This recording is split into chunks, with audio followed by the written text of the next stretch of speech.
ಶ್ರೀಗುರುಭ್ಯೋ ನಮಃ ಹರಿ ಓಂ. ಯೋऽन्तಃ ಪ್ರವಿಶ್ಯ ಮಮ ವಾಚಮಿಮಾಂ ಪ್ರಸಕ್ತಾಂ ಸಂಜೀವಯತ್ಯಖಿಲ ಶಕ್ತಿಧರಸ್ವಧಾಮ್ನಾ ಅನ್ಯಾಂಶ್ಚ ಹಸ್ತಚರಣಶ್ರವಣತ್ವಗಾದೀನ್ ಪ್ರಾಣಾನ್ ನಮೋ ಭಗವತೆ ಪುರುಷಾಯ ತುಭ್ಯಂ. ಭವತಿ ಧನುಭಾವಃ ದೃಢಮೂಕೋऽಪಿ ವಾಗ್ಮಿ ಜಡಮತಿರಪಿ ಜಂತುರ್ಜಾಯತೆ ಪ್ರಾಜ್ಞಮೌಲಿಃ. ಸಕಲವಚನಚೇತೋ ದೇವತಾ ಭಾರತೀ ಸಾ ಮಮ ವಚನ ದತ್ತಾಂ ಸನ್ನಿಧಿಂ ಮಾನಸೇ ಚ. ತಪೋ ವಿದ್ಯಾ ವಿರಕ್ತ್ಯಾದಿ ಸದ್ಗುಣೋ ಘಾಕರಾನಹಂ ವಾದಿರಾಜಗುರೋನ್ ವಂದೇ ಹಯಗ್ರೀವ ಪದಾಶ್ರಯಾನ್. ಪೂಜ್ಯಾಯ ರಾಘವೇಂದ್ರಾಯ ಸತ್ಯಧರ್ಮರತಾಯ ಚ ಭಜತಾಂ ಕಲ್ಪವೃಕ್ಷಾಯ ನಮತಾಂ ಕಾಮಧೇನವೇ. ಬ್ರಹ್ಮಚರ್ಯ ಹರಿಪ್ರೇತ ಸವಿದ್ಯಾವಾದಶಾಲಿನಃ ಇಷ್ಟದಾನ್ ಕಷ್ಟಹರ್ತೃನ್ನಃ ವಿದ್ಯಾಮಾನ್ಯಾನ್ ಮುನೀನ್ ನುಮಃ. ಶ್ರೀಗುರುಭ್ಯೋ ನಮಃ. ಶ್ರೀವೇದಾಂತಮಹಾಚಲಂ ವಿಪರಿತಃ ಸಂಯೋಜ್ಯ ಸೂತ್ರಾಹಿಪಂ ಸದ್ವಾತಾಗಮಪೋಷಿತಾತ್ಮಹೃದಯಂ ತತ್ಪೂರ್ವಪಕ್ಷಾಸುರೈಃ ಸಿದ್ಧಾಂತೋऽಗ್ನಿಸುರೈಶ್ವರೈಶ್ಚ ಮದಿತೋ ಯಃ ಕೃಷ್ಣದುಗ್ಧಾಂಬುಧಿಃ.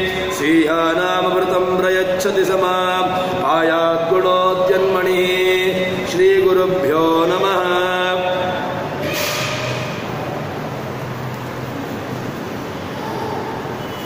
ಎಲ್ಲ ದೇವತೆಗಳು ಭಗವಂತನನ್ನು ಸ್ತೋತ್ರ ಮಾಡಿದರು ಅಂತ ಹೇಳಿಕೊಂಡು ರಾಜರು ಹೇಳಿದರು. ತದನಂತರದಲ್ಲಿ ಬ್ರಹ್ಮಾದಿ ದೇವತೆಗಳು ಅವರು ಭಗವಂತನನ್ನು ಸ್ತೋತ್ರ ಮಾಡಿದರು ಎಂಬುದನ್ನು ರಾಜರು ಹೇಳ್ತಾರೆ. ಕರೇನಿದ ಭಗವಂತನನ್ನ ಎಲ್ಲ ದೇವತೆಗಳಿಂದಲೂ ಕೂಡ ನಮಸ್ಕರಿಸಲ್ಪಟ್ಟವ ಸ್ತುತಿ ಮಾಡಲ್ಪಟ್ಟವ ಅಂತ ಹೇಳಿದಾಗ ಬ್ರಹ್ಮಾದಿಗಳನ್ನು ಹೇಳ್ತಾರೆ. ಹೇಗೆ ಅಂತ ಕೇಳಿದ್ರೆ, ವಿರಿಂಚ ವೈರಿಂಚಿ ಮುಖಾವರಾಲಿ ಪ್ರಬೋದಯಂತೀವ ತದಾರನಾಮ ಪುರಾಣ ವಂಶಃ ಪುರುಷೋತ್ತಮಸ್ಯ ನಮಸ್ಕೃತಿಂ ಲೋಕ ವಿಡಂಬಕಸ್ಯ. ಭಗವಂತ ಎಲ್ಲ ಜಗತ್ತಿನಿಂದ ನಮಸ್ಕರಿಸಲು ಯೋಗ್ಯನಾಗಿರತಕ್ಕಂಥವನು. ಅಲ್ಲಿ ರಾಜರು ಹೇಳ್ತಾರೆ, ಭಗವಂತ ವಸುದೇವ ಅವನನ್ನ ಪುಟ್ಟ ಮಗುವನ್ನ ಕೃಷ್ಣನನ್ನ ಕರೆದುಕೊಂಡು ಹೋಗ್ತಾ ಇದ್ದಾನೆ ನಂದಗೋಕುಲಕ್ಕೆ. ಆ ನಂದಗೋಕುಲಕ್ಕೆ ಕರೆದುಕೊಂಡು ಹೋಗ್ತಾ ಇರುವಾಗ ಅವನಿಗೆ ಆ ಭಗವಂತ ಅವರಿಗೆ ನಮಸ್ಕಾರ ಮಾಡಿದಂತೆ, ಬ್ರಹ್ಮಾದಿಗಳಿಗೆ ನಮಸ್ಕಾರ ಮಾಡಿದ ಅಂತ ಇಲ್ಲಿ ಹೇಳ್ತಾರೆ. ಅಲ್ಲ, ಇಡೀ ಸುರಾಸುರ ಜಗತ್ತುಗಳಿಂದ ಪಡಲಿಕ್ಕೆ ಯೋಗ್ಯನಾಗಿರತಕ್ಕಂಥವನು ಇವನು ಇಲ್ಲಿ ಯಾಕೆ ಭಗವಂತನಿಗೆ ನಮಸ್ಕಾರ ಮಾಡ್ತಾ ಇದ್ದಾನೆ ಅಂತ ಕೇಳಿದ್ರೆ ಹೇಳ್ತಾರೆ, ಇನ್ನು ಮುಂದೆ ಇದು ಸಣ್ಣ ಮಗು, ಈಗ ಆ ಮಗುವಿಗೆ ಇವರು ನಮಸ್ಕಾರವನ್ನು ಮಾಡುವಂತಹ ಬಗೆಯನ್ನು ಕಲಿಸ್ತಾ ಇದ್ದಾರಂತೆ. ಹೇಳ್ತಾರೆ, ಬ್ರಹ್ಮಾದಿಗಳು ನಮಸ್ಕರಿಸ್ತಾ ಹೋಗ್ತಾ ಇದ್ದಾರಂತೆ. ನಮಸ್ಕರಿಸ್ತಾ ಹೋಗುವಾಗ ಯಾಕೆ ಅಂತ ಕೇಳಿದ್ರೆ, ಈ ಕೃಷ್ಣ ಇನ್ನು ಮುಂದೆ ಈಗ ಸಣ್ಣ ಮಗು, ಈಗ ಇನ್ನು ಬೆಳೀತಾನೆ, ದೊಡ್ಡವನಾಗ್ತಾನೆ. ಬೆಳೀತಾ ಬೆಳೀತಾ ಅವನು ಇನ್ನು ಮುಂದೆ ಯಾರಿಗೆ ಯಾವ ರೀತಿಯಾಗಿ ನಮಸ್ಕಾರವನ್ನು ಮಾಡಬೇಕು ಎಂಬುದನ್ನು ಶಿಕ್ಷಣೆ ಕೊಡುವುದಕ್ಕೋಸ್ಕರವಾಗಿ ಇವರಿಗೆ ನಮಸ್ಕಾರ ಮಾಡ್ತಾ ಇದ್ದಾರೆ. ಈಗ ಅವನಿಗೆ ಸಣ್ಣ ಮಗು, ಆ ಮಗುವಿಗೆ ನಮಸ್ಕಾರವನ್ನು ಮಾಡುವಂತಹ ರೀತಿ ಬಗ್ಗೆ ಇದು ಗೊತ್ತಿಲ್ಲ. ಇದು ಗೊತ್ತಿಲ್ಲವಾದ್ರಿಂದಾಗಿ ಅವನಿಗೆ ತಿಳಿಸಿಕೊಡುವುದಕ್ಕೋಸ್ಕರವಾಗಿ ನಮಸ್ಕಾರ ಮಾಡ್ತಾ ಇದ್ದಾರೆ ಅಂತ ಹೇಳಿಕೊಂಡು ಹೇಳ್ತಾರೆ. ವಾಸ್ತವಿಕವಾಗಿ ಪುರಾಣ ಪುಂಸಃ ಪುರುಷೋತ್ತಮಸ್ಯ ಅಂತ ರಾಜರು ಒಂದು ವಿಶೇಷಣವನ್ನು ಭಗವಂತನಿಗೆ ಕೊಡ್ತಾ ಇದ್ದಾರೆ. ಭಗವಂತ ಪುರಾಣ ಪುಂಸಃ, ಇಡೀ ಪುರಾಣಗಳಿಂದ ಅಂದರೆ ಹಿಂದಿನಿಂದಲೂ ಕೂಡ ಅನಾದಿಯಿಂದಲೂ ಕೂಡ ಇರತಕ್ಕಂಥವನು ಯಾರು ಅಂತ ಕೇಳಿದ್ರೆ ಅದು ಭಗವಂತ. ಇನ್ನೊಂದು ಏನು ಅಂತ ಕೇಳಿದ್ರೆ ಪುರುಷೋತ್ತಮ ಅಂತ ಒಂದು ಶಬ್ದವನ್ನು ರಾಜರು ಹಾಕಿದ್ದಾರೆ. ಇಡೀ ಶರ ಪುರುಷ ಅಕ್ಷರ ಪುರುಷ ಯಾರೆಲ್ಲ ಇದ್ದಾರೋ ಅವರೆಲ್ಲರಿಗಿಂತಲೂ ಕೂಡ ಮೀರಿ ನಿಂತವನು ಯಾರು ಅಂತ ಕೇಳಿದ್ರೆ ಇದು ಭಗವಂತ. ಆ ಭಗವಂತ ನಮಸ್ಕೃತಿಂ ಲೋಕ ವಿಡಂಬಕಸ್ಯ. ಭಗವಂತ ಯಾಕೆ ನಮಸ್ಕಾರ ಮಾಡ್ತಾರೆ ಅಂತ ಕೇಳಿದ್ರೆ, ಅವನಿಗೆ ನಮಸ್ಕಾರವನ್ನು ಕಲಿಸ್ಲಿಕ್ಕೋಸ್ಕರವಾಗಿ ಪುಟ್ಟ ಮಗುವಿಗೆ ನಾವು ತಂದೆ ತಾಯಿಗಳು ಆ ಮಗು ತನ್ನದೇ ಮಗು, ಆ ಮಗುವಿಗೆ ನನಗೆ ನಮಸ್ಕಾರ ಮಾಡು, ಅವರಿಗೆ ನಮಸ್ಕಾರ ಮಾಡು, ಇವರಿಗೆ ನಮಸ್ಕಾರ ಮಾಡು ಅಂತ ಹೇಳ್ತೇವೆ. ಯಾಕೋಸ್ಕರ ಹೇಳಬೇಕು? ನಮಸ್ಕಾರ ಎಂಬುದು ಅದು ಹೇಳಿ ಮಾಡುವಂಥದ್ದಲ್ಲ. ಅವನಿಗೆ ನಮಗಿಂತ ಹಿರಿಯರಿಗೆ ನಮಸ್ಕಾರವನ್ನು ಮಾಡಬೇಕು ಎಂಬುದು ಗೊತ್ತಾಗಬೇಕು. ಆದರೆ ಆರಂಭದಲ್ಲಿ ಮಗುವಿಗೆ ಶಿಕ್ಷಣವನ್ನು ನೀಡಬೇಕು. ಅದಕ್ಕೋಸ್ಕರ ಏನು ಮಾಡ್ತಾರೆ ತಂದೆ ತಾಯಿಗಳು? ನೋಡಪ್ಪ, ಇದು ನಾನು ನಿನಗಿಂತ ದೊಡ್ಡವನು, ಅದಕ್ಕೋಸ್ಕರ ನನಗೆ ನಮಸ್ಕಾರ ಮಾಡು, ನಿನಗಿಂತ ಹಿರಿಯರಾಗಿರತಕ್ಕಂಥವ್ರು ಅವರಿದ್ದಾರೆ, ಅವರಿಗೆ ನಮಸ್ಕಾರವನ್ನು ಮಾಡು, ಇವರಿಗೆ ನಮಸ್ಕಾರವನ್ನು ಮಾಡು ಅಂತ ಹೇಳಿಕೊಂಡು ಶಿಕ್ಷಣವನ್ನು ನೀಡ್ತೇವೆ. ಶಿಕ್ಷಣವನ್ನು ನೀಡಿದ್ರಿಂದಾಗಿ ಏನಾಯಿತು? ಆ ಮಗು ಮುಂದೆ ಬೆಳೆದು ಅದು ಹಿರಿಯರಿಗೆ ನಮಸ್ಕಾರ ಮಾಡುವಂತಹ ಪದ್ಧತಿಯನ್ನು ತನ್ನಲ್ಲಿ ಅದು ಅಳವಡಿಸಿಕೊಳ್ತದೆ. ಅದಕ್ಕೋಸ್ಕರವಾಗಿ ಇಲ್ಲಿ ಆ ಲೋಕದ ವಿಡಂಬನೆಯನ್ನು ಅನುಸರಿಸಿಕೊಂಡು ಬ್ರಹ್ಮಾದಿಗಳು ಆ ನಮಸ್ಕಾರವನ್ನು ಮಗುವಿಗೆ ಕಲಿಸಿದರು ಎಂಬುದಾಗಿ ಹೇಳ್ತಾರೆ. ಭಗವಂತ ಯಾರಿಗೂ ಕೂಡ ನಮಸ್ಕಾರವನ್ನು ಮಾಡಬೇಕಾಗಿಲ್ಲ. ಎಲ್ಲರಿಗಂತೂ ಕೂಡ ಪುರುಷೋತ್ತಮನ ಆ ಒಂದು ಶಬ್ದವನ್ನು ಹಾಕಿದ್ರಿಂದಾಗಿ ಆ ಪುರುಷೋತ್ತಮ ಎಂಬ ಶಬ್ದದಿಂದಾಗಿ ನಮಗೆ ಎಲ್ಲವೂ ಗೊತ್ತಾಗಿ ಹೋಗ್ತದೆ. ಭಗವಂತ ಎಲ್ಲರಿಗಿಂತಲೂ ಕೂಡ ಉತ್ತಮನಾಗಿರತಕ್ಕಂತಹವನು ಎಂಬುದಂತಹ ಈ ವಿಶೇಷಣ ಅದು ಗೊತ್ತಾಗ್ತದೆ. ಆದರೂ ಕೂಡ ನಮಸ್ಕಾರವನ್ನು ಮಾಡಿದ್ರು ಯಾಕೆ ಅಂತ ಕೇಳಿದರೆ, ಲೋಕದ ವಿಡಂಬನಂ, ಆ ಲೋಕ ವಿಡಂಬಕಸ್ಯ, ಲೋಕದ ನೀತಿಯನ್ನು ಅನುಸರಿಸಿಕೊಂಡು ಲೋಕಕ್ಕೆ ಶಿಕ್ಷಣವನ್ನು ನೀಡುವಂತಹದ್ದು ಕರ್ತವ್ಯ ಅಂತ ಹೇಳಿಕೊಂಡು ಅವರು ನಮಸ್ಕಾರವನ್ನು ಮಾಡಿದರು ಅಂತ ಹೇಳಿಕೊಂಡು ರಾಜರು ಹೇಳ್ತಾರೆ. ಸರಿ, ಅದೇ ನಮಸ್ಕಾರವನ್ನು ಕಲಿಸ್ಲಿಕ್ಕೋಸ್ಕರವಾಗಿ ಆ ನಮಸ್ಕಾರವನ್ನು ಮಾಡಿದರು ಅಂತ ಹೇಳಿದ ನಂತರ ತದನಂತರದಲ್ಲಿ ಹೇಳ್ತಾರೆ, ಯಮುನೆಯ ಪ್ರವಾಹದ ಬಗ್ಗೆ ಹಿಂದೆ ಎಲ್ಲೂ ಕೂಡ ಹೇಳಲಿಲ್ಲ. ಆ ಯಮುನೆ ಪ್ರವಾಹ ಇತ್ತು, ಪ್ರವಾಹ ಭಯಂಕರ ತನ್ನ ಪಾತ್ರವನ್ನು ಮೀರಿ ಹರಿತಾ ಇತ್ತು ಎಂಬುದನ್ನು ನಾವು ಕೇಳಿದ್ದು, ಪುರಾಣಗಳಿಗೆ ಹೇಳಿದ್ದು. ರಾಜರು ತಮ್ಮ ಶೈಲಿಯಲ್ಲಿ ಹೇಳ್ತಾರೆ. ಹೇಗೆ ಅಂತ ಕೇಳಿದರೆ, ಪುರಾಸಭರ್ತು ಪ್ರತಿಬಂಧಕರ್ತು ವಿಶೋಷಣಂ ಬಂಧನಮರ್ಕ ಕನ್ಯಾ ವಿಚಿಂತ್ಯ ಭೀತೆ ವದತೋ ಮುರಾರೆ ಪ್ರವಾಹ ಮಾರಾತ್ ಪರಿಹೃತ್ಯ ಮಾರ್ಗಂ.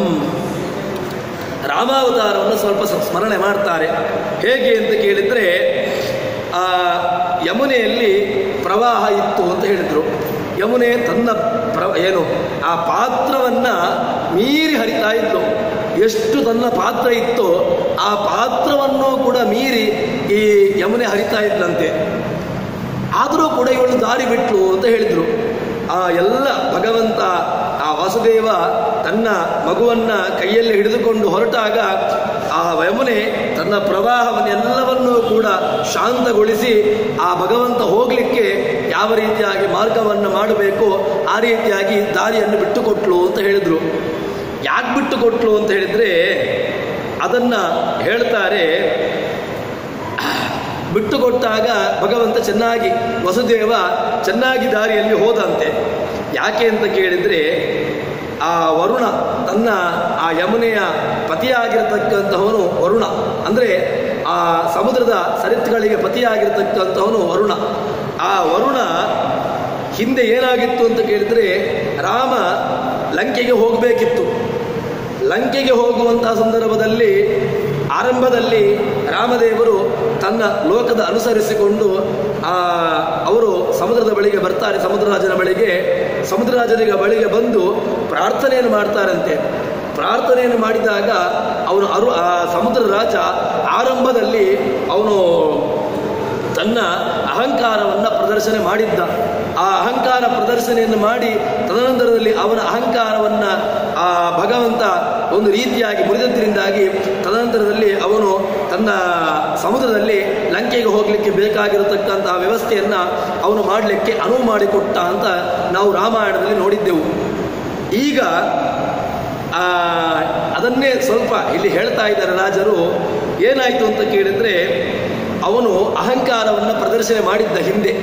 ಆ ವರುಣ, ಆ ಸಮುದ್ರ ರಾಜ ಏನು ಮಾಡಿದ್ದ ಅಂತ ಕೇಳಿದರೆ, ಅವನು ತನ್ನ ಅಹಂಕಾರವನ್ನು ಪ್ರದರ್ಶನ ಮಾಡಿ ಭಗವಂತನ ಸಿಟ್ಟಿಗೆ ಒಳಗಾಗಿದ್ದ, ರಾಮನ ಸಿಟ್ಟಿಗೆ ಒಳಗಾಗಿದ್ದರಿಂದಾಗಿ ಆ ಸಮುದ್ರವನ್ನು ಒಣಗಿಸಿದ್ದಂತೆ. ಅದಕ್ಕೋಸ್ಕರವಾಗಿ ತಾನು ಹಿಂದೆ ಆ ರಾಮಾವತಾರದಲ್ಲಿ ತಾನು ಅನುಭವಿಸಿದ್ದೇನೆ, ಈ ರಾಮನ ಕೋಪವನ್ನು ನಾನು ಅನುಭವಿಸಿದ್ದೇನೆ. ಅದಕ್ಕೋಸ್ಕರವಾಗಿ ಇನ್ನೊಂದು ಏನಾಯಿತು ಅಂತ ಕೇಳಿದ್ರೆ, ಆ ಕೋಪದಿಂದಾಗಿ ಒಂದು ನನ್ನಲ್ಲಿರತಕ್ಕಂತಹ ನೀರುಗಳೆಲ್ಲವೂ ಕೂಡ ಭಗವಂತನ ಆ ದೃಷ್ಟಿಯಿಂದಾಗಿ ಎಲ್ಲವೂ ಕೂಡ ಆವಿಯಾಗಿ ಹೋಯಿತು. ತದನಂತರದಲ್ಲಿ ನಾನು ಬಂಧಿಸಲ್ಪಟ್ಟೆ. ಹೇಗೆ ಬಂಧಿಸಲ್ಪಟ್ಟೆ? ಭಗವಂತ ಆ ಸಮುದ್ರದ ಮೇಲೆ ಆ ಲಂಕೆಗೆ ಹೋಗಲಿಕ್ಕೆ ಕಪಿಯ ವಾನರ ಶ್ರೇಷ್ಠರನ್ನು ಅನುಸರಿಸಿಕೊಂಡು ತನ್ಮೂಲಕವಾಗಿ ಅಲ್ಲಿ ಸೇತುವೆಯನ್ನು ನಿರ್ಮಾಣ ಮಾಡಿದ. ಅಂದರೆ ಏನಾಯಿತು? ಸೇತುವೆಯನ್ನು ನಿರ್ಮಾಣ ಮಾಡಿದ್ರಿಂದಾಗಿ ತನಗೆ ಒಂದು ರೀತಿಯಾಗಿರ್ತಕ್ಕಂತಹ ಬಂಧನವನ್ನು ಭಗವಂತ ಕೊಟ್ಟಿದ್ದ. ಅದಕ್ಕೋಸ್ಕರವಾಗಿ ಈಗ ಆ ಯಮುನೆಗೆ ಅದು ನೆನಪಿತ್ತಂತೆ, ನನಗೆ ಆ ಸಮುದ್ರ ರಾಜ ಹೀಗೆ ಅನುಭವಿಸಿದ್ದ, ಈಗ ನಾನು ಒಂದು ವೇಳೆ ಈಗಲೂ ನಾನು ಆ ರೀತಿಯಾಗಿರತಕ್ಕಂತಹ ಅದೇ ರೀತಿಯಾಗಿ ನಾನು ಈಗ ಪ್ರದರ್ಶನವನ್ನು ಮಾಡಿದ್ದೇನೆ ಅಂತ ಹೇಳಿದರೆ, ಆವಾಗ ನಾನು ನನಗೆ ಹಿಂದೆ ನನ್ನ ಪತಿಗೆ ಆಗಿರತಕ್ಕಂತಹ ವ್ಯವಸ್ಥೆಯೇ ನನಗೆ ಈಗ ಆಗಬೇಕಾಗ್ತದೆ. ಅದಕ್ಕೋಸ್ಕರವಾಗಿ ತಾನು ಭಯದಿಂದಾಗಿ ವಿಚಿಂತ್ಯ ಭೀತೇವ ದದೌ ಮುರಾರೇ ಪ್ರವಾಹ ಮಾರಾತ್ ಪರಿಹೃತ್ಯ ಮಾರ್ಗಂ. ರಾಜರು ತಮ್ಮ ಶೈಲಿಯಲ್ಲಿ ಹೇಳ್ತಾರೆ, ಆ ಹಿಂದೆ ರಾಮಾವತಾರದಲ್ಲಿ ಆಗಿರತಕ್ಕಂತಹ ಬಂಧನ ಅಥವಾ ಆ ಎಲ್ಲ ಸಮುದ್ರದ ಒಣಗುವಿಕೆ ಎಲ್ಲ ರಾಮ ಮಾಡಿದ್ದ. ಈಗಲೂ ಕೂಡ ನಾನು ಒಂದು ವೇಳೆ ಕೃಷ್ಣ ಹೋಗ್ಲಿಕ್ಕೆ ದಾರಿಯನ್ನು ಬಿಟ್ಟುಕೊಡ್ಲಿಲ್ಲ ಅಂತ ಹೇಳಿದ್ರೆ, ಕೃಷ್ಣನ ಕೋಪಕ್ಕೆ ಒಳಗಾಗಿ ನಾನು ಈಗ ನನ್ನ ಯಮುನೆಯ ಈಗ ಪ್ರವಾಹ ಎಲ್ಲ ಒಣಗಿ ತನ್ಮೂಲಕವಾಗಿ ನನಗೂ ಕೂಡ ಯಾವುದೋ ರೀತಿಯಾಗಿರತಕ್ಕಂತಹ ಸಂಕಷ್ಟ ಒದಗಿ ಬರಬಹುದು. ಅದಕ್ಕೋಸ್ಕರವಾಗಿ ತಾನು ಆರಂಭದಲ್ಲಿ ಯಾವುದೂ ಸಂಕಷ್ಟಗಳು ಬೇಡ, ನನಗೆ ಭಗವಂತ ನನ್ನನ್ನು ಒಡಗಿಸುವುದೂ ಬೇಡ, ತದನಂತರದಲ್ಲಿ ನನ್ನಲ್ಲಿ ಸೇತುವೆಯನ್ನು ಕಟ್ಟಿ ನನ್ನನ್ನು ಬಂಧಿಸುವುದೂ ಬೇಡ, ಈ ಯಾವುದೂ ಕೂಡ ನನ್ನಲ್ಲಿ ಆಗುವುದು ಬೇಡ. ಅದಕ್ಕೋಸ್ಕರವಾಗಿ ನಾನು ಭಗವಂತ ಹೋಗ್ಲಿಕ್ಕೋಸ್ಕರ ತಾನು ಎಲ್ಲ ಬೇಕಾಗಿರತಕ್ಕಂತಹ ಮಾರ್ಗವನ್ನು ಬಿಟ್ಟುಕೊಡ್ತೇನೆ ಅಂತ ಹೇಳಿಕೊಂಡು ಆ ಯಮುನೆ ದಾರಿಯನ್ನು ಮಾಡಿಕೊಟ್ಲು. ಯಮುನೆ ದಾರಿ ಮಾಡಿಕೊಟ್ಲು ಅಂತ ಹೇಳಿದ್ರೆ ಅದು ಸಹಜ. ಯಮುನೆ ಭಗವಂತ ಅವನು ಅಪರಿಮಿತ ಶಕ್ತಿ ಉಳ್ಳವನು, ಅದಕ್ಕೋಸ್ಕರವಾಗಿ ಅವಳು ದಾರಿ ಮಾಡಿಕೊಟ್ಲು ಅಂತ ಹೇಳಿದ್ರೆ ಸಹಜವಾಗಿ ಭಗವಂತನ ಅಪರಿಮಿತವಾಗಿರ್ತಕ್ಕಂಥ ಶಕ್ತಿ ಅದು ಅದರಿಂದ ನಮಗೆ ಸಿದ್ಧವಾಗ್ತದೆ. ಆದರೆ ಇದೊಂದು ಕಾವ್ಯಾತ್ಮಕವಾಗಿ ಎಲ್ಲರೂ ಕೂಡ ಕಾಳಿದಾಸಾದಿಗಳು ಅಥವಾ ಎಲ್ಲ ಚಂಪೂರಾಮಾಯಣ ಅಂತ ಕಾವ್ಯ ಇದೆ. ಚಂಪೂರಾಮಾಯಣದಲ್ಲಿ ಅಲ್ಲಿಯೂ ಕೂಡ ಒಂದು ರೀತಿಯಾಗಿ ರಾವಣನನ್ನು ಅದರಲ್ಲಿ ವಿಶಿಷ್ಟವಾಗಿರತಕ್ಕಂಥ ರೀತಿಯಲ್ಲಿ ಅದರಲ್ಲಿ ವರ್ಣನೆ ಮಾಡಿದ್ದಾರೆ. ರಾವಣ ಹಾಗಿದ್ದ ಅಂತ ಕೇಳಿದ್ರೆ ಅದೇ ಅವನನ್ನು ಕಾವ್ಯಾತ್ಮಕವಾಗಿ ಕಾವ್ಯ ಶೈಲಿಯಲ್ಲಿ ವರ್ಣಿಸುವಾಗ ಕವಿಗಳು ಏನು ಮಾಡ್ತಾರೆ ಅಂತ ಕೇಳಿದ್ರೆ, ತಮ್ಮನ್ನು ಒಂದು ರೀತಿಯಾಗಿ ಕಾವ್ಯಕ್ಕೆ ಅನುಸಾರವಾಗಿ ಅವರು ತಮ್ಮ ಕಾವ್ಯ ರಚನೆ ಮಾಡ್ತಾರೆ. ಆದರೆ ರಾಜರು ಯಾವುದೇ ರೀತಿಯಾಗಿ ಭಗವಂತನ ಸರ್ವೋತ್ತಮ ತತ್ವಕ್ಕೆ ಅಥವಾ ಅವನ ಯಾವುದೇ ಇನ್ನು ಅವನ ಗುಣಗಳಿಗೆ ಚ್ಯುತಿ ಬರುವಂತೆ ಎಲ್ಲಿಯೂ ಕೂಡ ರಾಜರು ತಮ್ಮನ್ನು ಹೇಳೋದಿಲ್ಲ. ಭಗವಂತನನ್ನು ವಿಲಕ್ಷಣವಾಗಿ ಸರ್ವೋತ್ತಮತ್ವವನ್ನು ಹೇಳಿಕೊಂಡು ತನ್ಮೂಲಕವಾಗಿ ಭಗವಂತನ ವೈಶಿಷ್ಟ್ಯವನ್ನು ಜಗತ್ತಿಗೆ ತೋರಿಸಿಕೊಡಬೇಕು ಎಂದು ಹೇಳಿಕೊಂಡು ಅವರು ಇಲ್ಲಿ ಹೇಳ್ತಾ ಇದ್ದಾರೆ. ಭಗವಂತ ಹೋಗುವಾಗ ದಾರಿ ಬಿಟ್ಟು ಕೊಟ್ಲು, ಯಮುನೆ ದಾರಿ ಬಿಟ್ಟು ಕೊಟ್ಲು. ಯಮುನೆಯಿಂದ ಭಗವಂತ ವಾಸುದೇವ ಅವನನ್ನು ಕರೆದುಕೊಂಡು ಹೋದ ಅಂತ ಹೇಳಿದರೆ ಸಹಜವಾಗಿ ಕರೆದುಕೊಂಡು ಹೋದ, ಹೌದು. ಆದರೆ ಇಲ್ಲಿ ಆ ಯಮುನಿಗೂ ಕೂಡ ಒಂದು ರೀತಿಯಾಗಿರ್ತಕ್ಕಂತಹ ವ್ಯವಸ್ಥೆ. ಆ ರಾಮಾವತಾರದಲ್ಲಿ ತಾನು ಆ ರಾಮನ ಕೋಪಕ್ಕೆ ಒಳಗಾಗಿದ್ದೆ, ತನ್ಮೂಲಕವಾಗಿ ನನ್ನಲ್ಲಿರತಕ್ಕಂತಹ ನೀರುಗಳನ್ನು ಎಲ್ಲವೂ ಕೂಡ ಅವರು ರಾಮ ಒಣಗಿಸಿದ, ನನಗೆ ಬಂಧನವನ್ನು ಮಾಡಿದ ಅಂತ ಹೇಳಿಕೊಂಡು ಆ ಕಲ್ಪನೆಯನ್ನು ಇಟ್ಟುಕೊಂಡು ಈಗ ಇಲ್ಲಿ ಏನಾಯಿತು ಅಂತ ಕೇಳಿದ್ರೆ, ಯಮುನೆ ಭಗವಂತ ಹೋಗ್ಲಿಕ್ಕೋಸ್ಕರವಾಗಿ ಯಮುನೆ ತನ್ನ ಮಾರ್ಗವನ್ನು ಬಿಟ್ಟುಕೊಟ್ಲು ಎಂಬುದನ್ನು ಪ್ರವಾಹ ಮಾರಾತ್ ಪರಿಹೃತ್ಯ ಮಾರ್ಗಂ, ಪ್ರವಾಹದಿಂದಾಗಿ ಶೀಘ್ರದಲ್ಲಿ ಭಗವಂತ ನನಗೆಗೋಸ್ಕರವಾಗಿ ಅಲ್ಲಿ ದಾರಿಯನ್ನು ಮಾಡಿಕೊಟ್ಲು ಎಂಬುದಾಗಿ ಹೇಳ್ತಾರೆ. ಇನ್ನೊಂದು ಏನು ಅಂತ ಕೇಳಿದ್ರೆ, ಇದು ರಾಜರು ನಮಗೆ ಇದರಿಂದ ಒಂದು ಒಳ್ಳೆಯ ನೀತಿಯನ್ನು ಹೇಳ್ತಾರೆ. ಒಬ್ಬ ಭಗವಂತ ಒಬ್ಬ ಭಕ್ತನಿರ್ತಾನೆ, ಆ ಭಕ್ತನಿಗೆ ಒಂದು ರೀತಿಯಾಗಿ ಅವನನ್ನು ಶಿಕ್ಷೆ ನೀಡ್ತಾನೋ ಅಥವಾ ಏನನ್ನೋ ಅವನನ್ನು ಪರೀಕ್ಷೆ ಮಾಡಿಕೊಂಡು ತನ್ಮೂಲಕವಾಗಿ ಒಂದು ವ್ಯವಸ್ಥೆಯನ್ನು ನೀಡ್ತಾನೆ. ಅವನಿಗೆ ಶಿಕ್ಷೆ ನೀಡುವ ಮೂಲಕವಾಗಿ ಹೀಗೆ ಅವನಿಗೆ ಶಿಕ್ಷಣವನ್ನು ನೀಡ್ತಾನೆ. ಈ ಶಿಕ್ಷಣವನ್ನು ನೀಡಿದ್ರಿಂದಾಗಿ ಏನಾಗ್ತದೆ ಅಂತ ಕೇಳಿದ್ರೆ ಸಜ್ಜನರು ಅದೇ ರೀತಿಯಾಗಿ ಸಜ್ಜನರೂ ಆಗಿರಬೇಕು, ಭಗವದ್ ಭಕ್ತರೂ ಆಗಿರಬೇಕು. ಇವರು ಏನು ಭಗವಂತನಿಗೆ ಈ ರೀತಿಯಾಗಿ ಒಬ್ಬನಿಗೆ ಕೊಟ್ಟಂತಹ ಶಿಕ್ಷೆಯಿಂದಾಗಿ ತಾವು ಉಳಿದಂತಹ ಭಕ್ತರು ಪಾಠವನ್ನು ಕಲಿತಾರೆ. ಇಲ್ಲಿ ಯಮುನೆಯೂ ಕೂಡ ಅವಳು ಯಮನ ಸಹೋದರಿ, ಅವಳು ಏನು ಮಾಡ್ತಾಳೆ, ಅದರಲ್ಲಿ ಈ ಹಿಂದೆ ಆಗಿರತಕ್ಕಂತಹ ರಾಮಾವತಾರದಲ್ಲಿ ಆಗಿರತಕ್ಕಂತಹ ಒಂದು ವ್ಯವಸ್ಥೆಯನ್ನು ಕಲ್ಪಿಸಿಕೊಂಡು ಇದು ಹಿಂದೆ ಹೀಗೊಂದು ಆಗಿದೆ ಅಲ್ವಾ, ಅದಕ್ಕೋಸ್ಕರವಾಗಿ ನಾನೂ ಕೂಡ ಇದರಿಂದ ಪಾಠವನ್ನು ಕಲಿಬೇಕೇನೋ ಅಂತ ಹೇಳಿಕೊಂಡು ಸಜ್ಜನರು ಪ್ರತ್ಯೇಕವಾಗಿ ಅವರಿಗೆ ಪುನಃ ಶಿಕ್ಷೆಯನ್ನು ನೀಡಬೇಕು ಅಂತಿಲ್ಲ. ಅವರು ಒಬ್ಬರಿಗೆ ನೀಡಿರತಕ್ಕಂತಹ ಶಿಕ್ಷೆಯಿಂದಾಗಿ ತಮ್ಮ ಪಾಠವನ್ನು ಕಲಿತು ಬಿಡ್ತಾರೆ. ಶಾಲೆಯಲ್ಲಿ ಅಧ್ಯಾಪಕರು ಒಬ್ಬ ವಿದ್ಯಾರ್ಥಿಗೆ ಏನೋ ಒಂದು ಸ್ವಲ್ಪ ಕಠಿಣವಾಗಿರ್ತಕ್ಕಂತಹ ಒಂದು ಶಿಕ್ಷೆಯನ್ನು ನೀಡ್ತಾರೆ. ಒಬ್ಬ ವಿದ್ಯಾರ್ಥಿಗೆ ಕಠಿಣವಾಗಿರ್ತಕ್ಕಂಥ ಶಿಕ್ಷೆಯನ್ನು ನೀಡ್ತಾರೆ. ಕಠಿಣವಾಗಿರ್ತಕ್ಕ ಶಿಕ್ಷೆಯನ್ನು ನೀಡಿದಾಗ ಆ ಒಬ್ಬ ವಿದ್ಯಾರ್ಥಿಗೋಸ್ಕರ ನೀಡಿದ್ದಲ್ಲ ಅದು. ಅದರಿಂದ ಏನಾಯಿತು, ಉಳಿದಂತಹ ಎಲ್ಲ ವಿದ್ಯಾರ್ಥಿಗಳು ಕೂಡ ಅದರಿಂದ ಪಾಠವನ್ನು ಕಲಿತಾರೆ.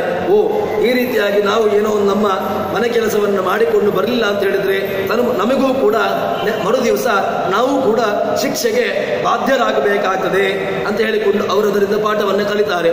ಪ್ರತ್ಯೇಕವಾಗಿ ಎಲ್ರಿಗೂ ಕೂಡ ಶಿಕ್ಷೆಯನ್ನು ನೀಡಬೇಕು ಅಂತಿಲ್ಲ.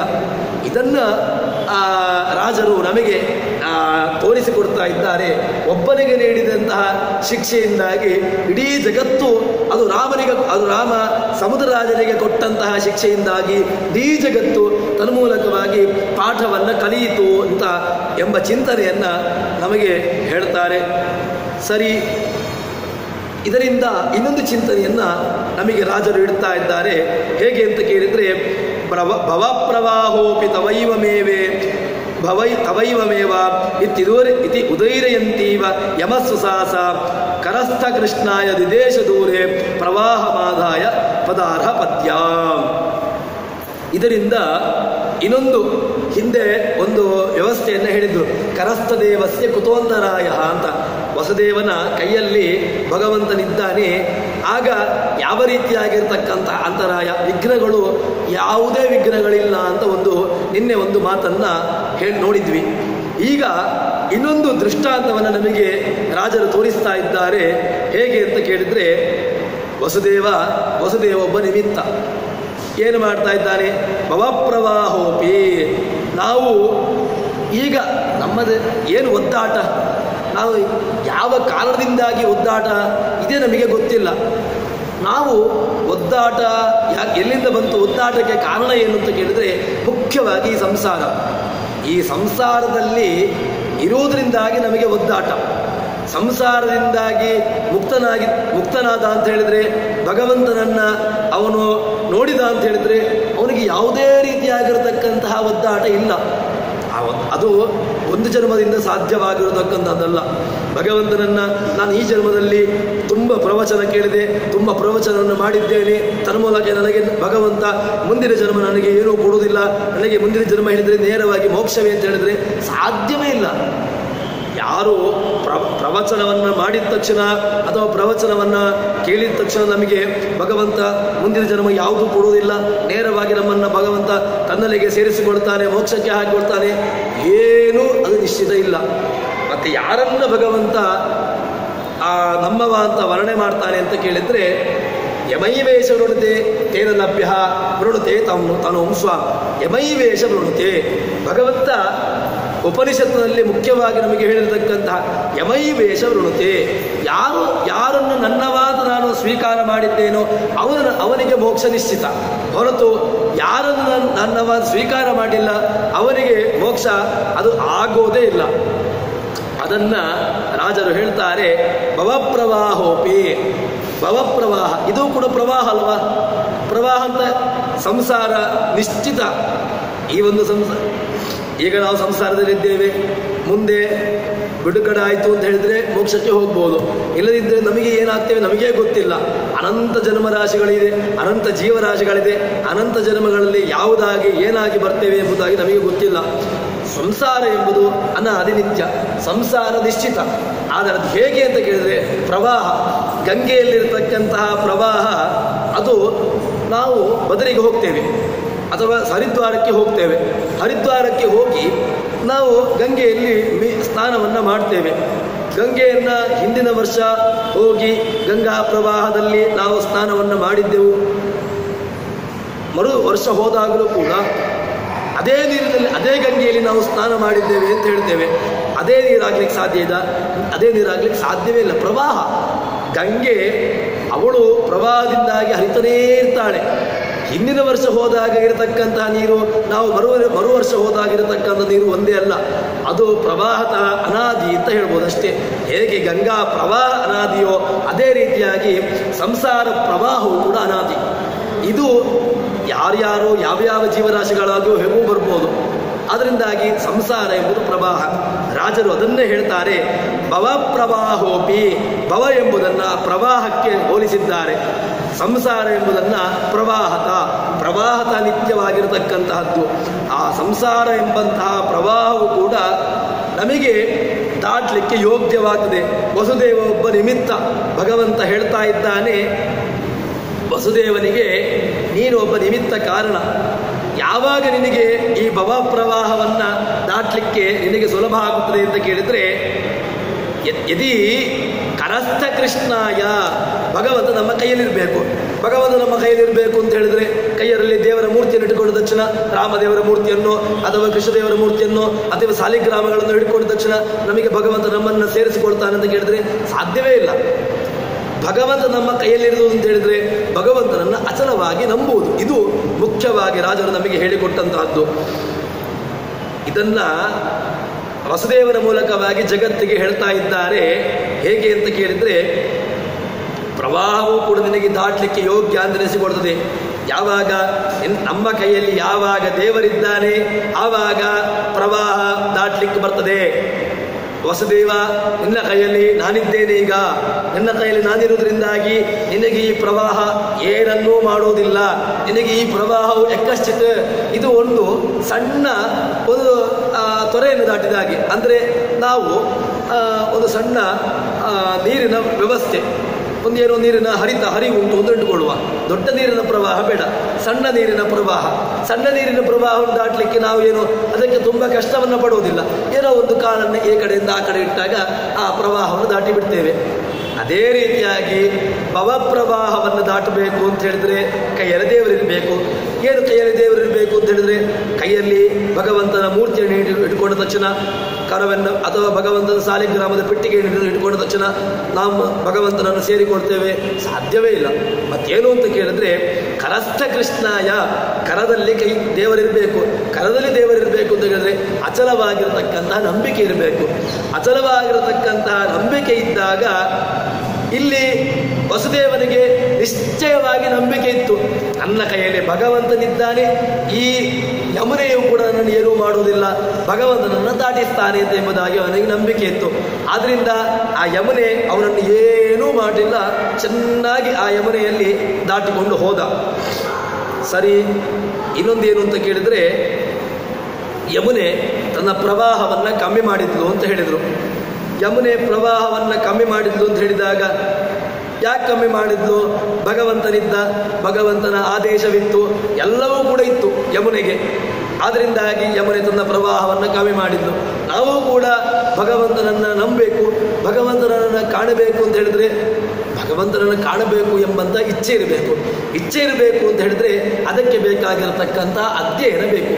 ಶ್ರವಣ ಮನನ ಇಲ್ಲದೆ ಅಂತ ಹೇಳಿದ್ರೆ ನಮಗೆ ಭಗವಂತ ಕಾಣ್ತಾನೆ, ನನಗೆ ಭಗವಂತ ಸಿಗ್ತಾನೆ ಎಂಬುದು ಅದು ದೂರದ ಮಾತು. ನಮ್ಮಲ್ಲಿ ಯಾವಾಗ ಶ್ರವಣ ಮನನಾದಿಗಳು ಇದೆಯೋ, ಶ್ರವಣ ಮನನ ನಿಧ್ಯಾಸನ, ಇದು ಮೂರು ಯಾರಲ್ಲಿ ಗಟ್ಟಿಯಾಗಿದೆಯೋ ಅವನಿಗೆ ಭಗವಂತ ಕಾಣ್ತಾನೆ, ಅವನಿಗೆ ಭಗವಂತ ತನ್ನನ್ನು ಕಾಣಿಸಿಕೊಡ್ತಾನೆ ಅಂತ ಎಂಬುದಾಗಿ ಈ ವಸುದೇವನ ದೃಷ್ಟಾಂತದ ಮೂಲಕವಾಗಿ ರಾಜರು ನಮಗೆ ಹೇಳ್ತಾ ಇದ್ದಾರೆ. ಸಂಸಾರವನ್ನು ಅವನಿಗೆ ಯಾರೂ ಬರಲಿಲ್ಲ. ವಸುದೇವನಿಗೆ ಯಾವ ಹಡಗು ಬೇಕಾಗಿಲ್ಲ, ಯಾವುದೇ ವ್ಯವಸ್ಥೆಗಳಿಲ್ಲ, ಏನೂ ಇಲ್ಲ. ಸುಲಭದಲ್ಲಿ ಭಗವಂತ ಯಮುನೆಯ ಪ್ರವಾಹವನ್ನು ದಾಟಿದ. ಅದೇ ರೀತಿಯಾಗಿ ಪ್ರವಾಹಮಾದಾಯ ಪದಾರ್ಹ ಪದ್ಯಾಂ, ಸಣ್ಣ ಆ ವಸುದೇವ ತನ್ನ ಕಾಲುಗಳಿಂದಲೇ ಒಂದು ಸಣ್ಣ ನೀರಿನ ಹರಿವಿಕೆ ಹೇಗೆ ನಾವು ದಾಟ್ತೇವೆಯೋ ಅದೇ ರೀತಿಯಾಗಿ ಆ ಯಮುನೆಯನ್ನು ತನ್ನ ಆ ರಾಜರು ಹೇಳುವಂತಹ ಶೈಲಿ ತನ್ನ ಸಣ್ಣ ಕಾಲುಗಳಿಂದಲೇ ಅವನು ಪ್ರವಾಹವನ್ನು ದಾಟಿಬಿಟ್ಟ ಅಂತ ಹೇಳಿದಾಗ ನಾವು ತಿಳ್ಕೊಳ್ಬೇಕು ಇದೆ ಏನು ಅಂತ ಕೇಳಿದ್ರೆ ಭಗವಂತ ನಮಗೂ ಕೂಡ ಸಂಸಾರ ಎಂಬಂತಹ ಪ್ರವಾಹವನ್ನು ದಾಟಲಿಕ್ಕೆ ಅನುವು ಮಾಡಿಕೊಡ್ತಾನೆ.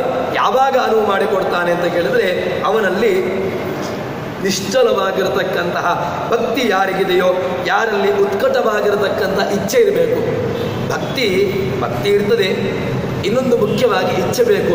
ಭಗವಂತನನ್ನು ಕಾಣಲೇಬೇಕು ಎಂಬಂತಹ ಉತ್ಕಟವಾಗಿರತಕ್ಕಂಥ ಇಚ್ಛೆ ಇದ್ದಾಗ ಆವಾಗ ನಮಗೆ ಈ ಪ್ರವಾಹವು ಕೂಡ ಸಂಸಾರ ಪ್ರವಾಹವು ಕೂಡ ಏನೂ ಮಾಡಲಿಕ್ಕೆ ಬರುವುದಿಲ್ಲ ಎಂಬುದನ್ನು ಈ ದೃಷ್ಟಾಂತದ ಮೂಲಕವಾಗಿ ವಾದಿರಾಜರು ಹೇಳ್ತಾರೆ. ಸರಿ, ಇನ್ನು ವಿಭೂಷಣೇಶು ಪ್ರತಿಬಿಂಬತಾಯಿ ಪ್ರಹೃಷ್ಟಪಾಣಿ ದ್ವಯರೋಮಪತ್ರ ಸ ಕೃಷ್ಣವಾಹ ವಿರತಾಂಗಜಾತಃ ಪಿತಾ ಗರುತ್ಮಾನಿವ ವೇಗತೋ ಗಾತ್. ಭಗವಂತನನ್ನ ವಸುದೇವ ಕರ್ಕೊಂಡು ಹೋಗ್ತಾ ಇದ್ದಾನೆ. ಹೇಗೆ ಕರ್ಕೊಂಡು ಹೋಗ್ತಾ ಇದ್ದಾನೆ ಅಂತ ಕೇಳಿದ್ರೆ ಅದನ್ನು ಒಂದು ರೀತಿಯಾಗಿ ಒಳ್ಳೆಯ ರಾಜರು ಕಾವ್ಯ ರೀತಿಯಾಗಿ ಅದನ್ನು ವರ್ಣಿಸ್ತಾ ಇದ್ದಾರೆ. ಹೇಗೆ ಅಂತ ಕೇಳಿದರೆ ಬೇಗ ಭಗವಂತನ ವಾಹನ ಯಾರು? ಗರುಡ ಕರ್ಕೊಂಡು ಹೋದಾಗೆ ಕರ್ಕೊಂಡು ಹೋಗ್ತಾ ಇದ್ದಾನಂತೆ ಭಗವಂತ. ಯಾರನ್ನ? ಈ ಭಗವಂತ ವಸುದೇವ ತನ್ನ ಕೈಯಲ್ಲಿ ಕೃಷ್ಣನನ್ನು ಇಟ್ಟುಕೊಂಡು ಆ ಭಗವಂತನನ್ನು ಕರೆದುಕೊಂಡು ಹೋಗ್ತಾ ಇದ್ದಾನೆ. ಕರೆದುಕೊಂಡು ಹೋಗತಕ್ಕಂತಹ ಶೈಲಿಯನ್ನು ವರ್ಣಿಸ್ತಾರೆ. ಇಲ್ಲಿ ವಾಸುಕಿ, ಆ ತಕ್ಷಕ ಎಲ್ಲ ಸರ್ಪಗಳನ್ನು ಹೇಳ್ತಾರೆ. ಅದನ್ನು ಒಂದೊಂದು ಸಾಮ್ಯತೆಯನ್ನು ಸ್ವಲ್ಪ ಹೇಳ್ತಾ ಇದ್ದಾರೆ. ವಸುದೇವ ಹೋಗ್ತಾ ಇರುವಾಗ ನಿನ್ನೆ ನಾವು ನೋಡಿದ್ವಿ, ಅವನನ್ನು ಶೇಷ ಪೂರ್ಣವಾಗಿ ಅವನನ್ನು ಆವರಿಸಿದ್ದಾನೆ. ಏನು ಮಾಡಿದ್ದಾನೆ? ಶೇಷ ತನ್ನ ಹೆಡೆಯನ್ನು ಅರಳಿಸಿ ಆ ಮಗುವಿಗೆ ಯಾವುದೇ ರೀತಿಯಾಗಿ ನೀರನ್ನು ಬೀಳದ ಹಾಗೆ ನೋಡಿಕೊಳ್ತಾ ಇದ್ದಾನಂತೆ. ಇದು ಅರಳಿಸಿದ್ದಾನೆ ಯಾಕೆ ಅಂತ ಕೇಳಿದರೆ ಆ ಶೇಷನ ಪ್ರತಿಬಿಂಬ ಮಗುವಿಗೆ ಬೀಳ್ತಾ ಉಂಟು. ಮಗುವಿಗೆ ಯಾಕೆ ಬೀಳ್ತಾ ಉಂಟು?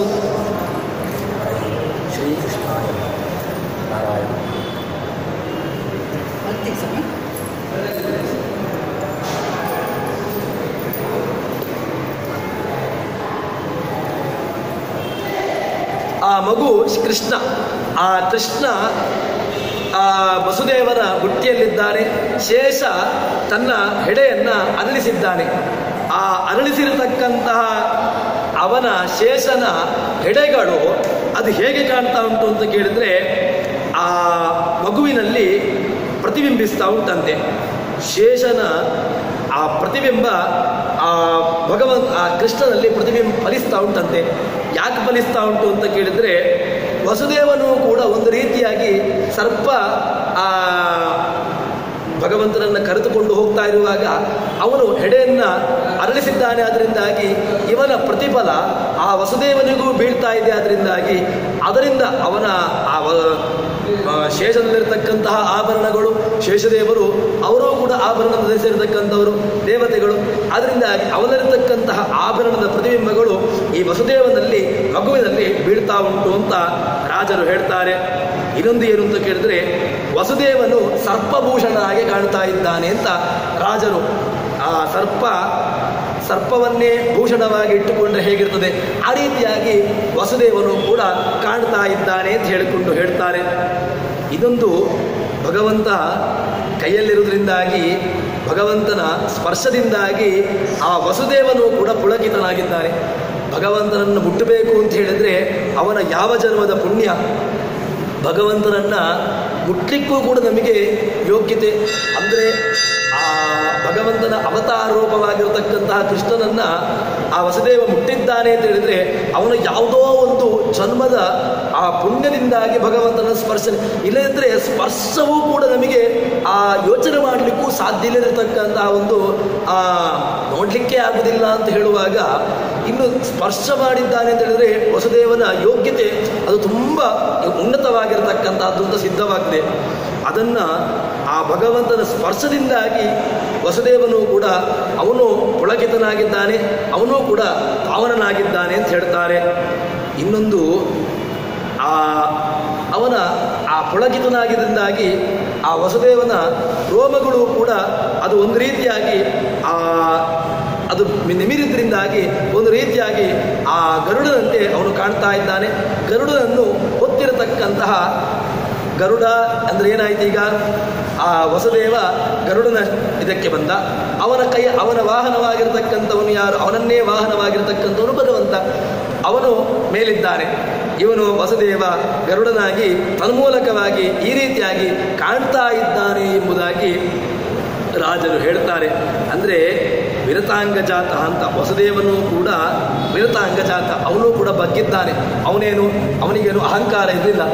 ಇಲ್ಲದಿದ್ದರೆ ಅವನಿಗೆ ಒಂದು ರೀತಿಯಾಗಿ ಭಗವಂತನನ್ನು ಕೈಯಲ್ಲಿ ಹಿಡ್ಕೊಂಡ ಮೇಲೆ ಅವನಿಗೊಂದು ಬರ್ಬೋದಿತ್ತಲ್ವ ಅಹಂಕಾರ, ನಾನು ದೇವರನ್ನು ಹಿಡ್ಕೊಂಡಿದ್ದೇನೆ, ನಾನು ನನ್ನ ಕೈಯಲ್ಲಿ ದೇವರಿದ್ದಾನೆ ಅಂತ ಎಂಬುದಾಗಿ ಒಂದು ಅರೆಕ್ಷಣವಾದರೂ ಕೂಡ ಅವನಿಗೊಂದು ಆ ಅಹಂಕಾರ ಬರ್ಬೋದಿತ್ತು. ಅಹಂಕಾರವನ್ನು ಪಡ್ಲೇ ಇಲ್ವ. ಅವನನ್ನು ಎಲ್ಲ ಕಡೆ ವರ್ಣನೆ ಮಾಡಿದ್ದೇನು ಕೇಳಿದ್ರೆ ಇದು ನನ್ನ ಮಗು ಅಲ್ಲ, ಭಗವಂತನೇ ನನ್ನ ಕೈಯಲ್ಲಿದ್ದಾನೆ ಅಂತ ಹೇಳಿಕೊಂಡೇ ಪೂರ್ಣವಾಗಿ ವಿರತಾಂಗಜಾತ ಆ ಭಗವಂತನಿಗೆ ತನ್ನನ್ನು ಸರ್ವ ಸಮರ್ಪಣೆಯನ್ನು ಆ ಭಗವಂತನಿಗೋಸ್ಕರ ಮಾಡಿದ್ದಾನೆ. ವಿರತಾಂಗಜಾತ ಅಂತ ಅವನಿಗೆ ಒಂದು ಶಬ್ದವನ್ನು ಹೇಳಿದ್ದಾರೆ. ವಿರತಾಂಗಜಾತ ಅಂತ ಹೇಳಿದರೆ ತಾನು ಒಂದು ರೀತಿಯಾಗಿ ಪೂರ್ಣವಾಗಿ ಅವನಿಗೆ ಬಾಗಿರತಕ್ಕಂಥವನು ಅಂತ. ಇಲ್ಲಿ ವಿರತಾಂಗ ಅಂತ ಹೇಳಿದಾಗ ಗರುಡನಿಗೂ ಕೂಡ ಈ ಶಬ್ದ ಅನ್ವಯವಾಗ್ತದೆ. ಆ ರೀತಿಯಾಗಿ ಒಂದು ಶಬ್ದದಿಂದಾಗಿ ಎರಡು ರೀತಿಯಾಗಿರತಕ್ಕಂತಹ ಅನ್ವಯವನ್ನು ತೋರಿಸಿರತಕ್ಕಂಥವರು ರಾಜರು. ಈ ರಾಜರು ಒಂದೇ ಶಬ್ದವನ್ನು ಇಟ್ಟುಕೊಂಡು ಎರಡು ರೀತಿಯಾಗಿರತಕ್ಕಂಥ ಅರ್ಥವನ್ನು ತೋರಿಸಿ ತಾವು ಭಗವಂತನಿಗೆ ಆ ಉತ್ಕೃಷ್ಟತೆಯನ್ನು, ಭಗವಂತನ ಸರ್ವೋತ್ತಮತ್ವವನ್ನು ನಮಗೆ ಜಗತ್ತಿಗೆ ಪ್ರತಿಪಾದನೆ ಮಾಡಿದ್ದಾರೆ ಎಂಬುದನ್ನು ನಾವು ತಿಳ್ಕೊಳ್ಬೋದು. ಹೀಗೆ ಸರಿ, ಈಗ ಇದು ಭಗವಂತನನ್ನು ವರ್ಣನೆ ಮಾಡಿದಂತಹ ರೀತಿ. ಭಗವಂತನನ್ನು ವರ್ಣನೆ ಮಾಡಿದ ಮೇಲೆ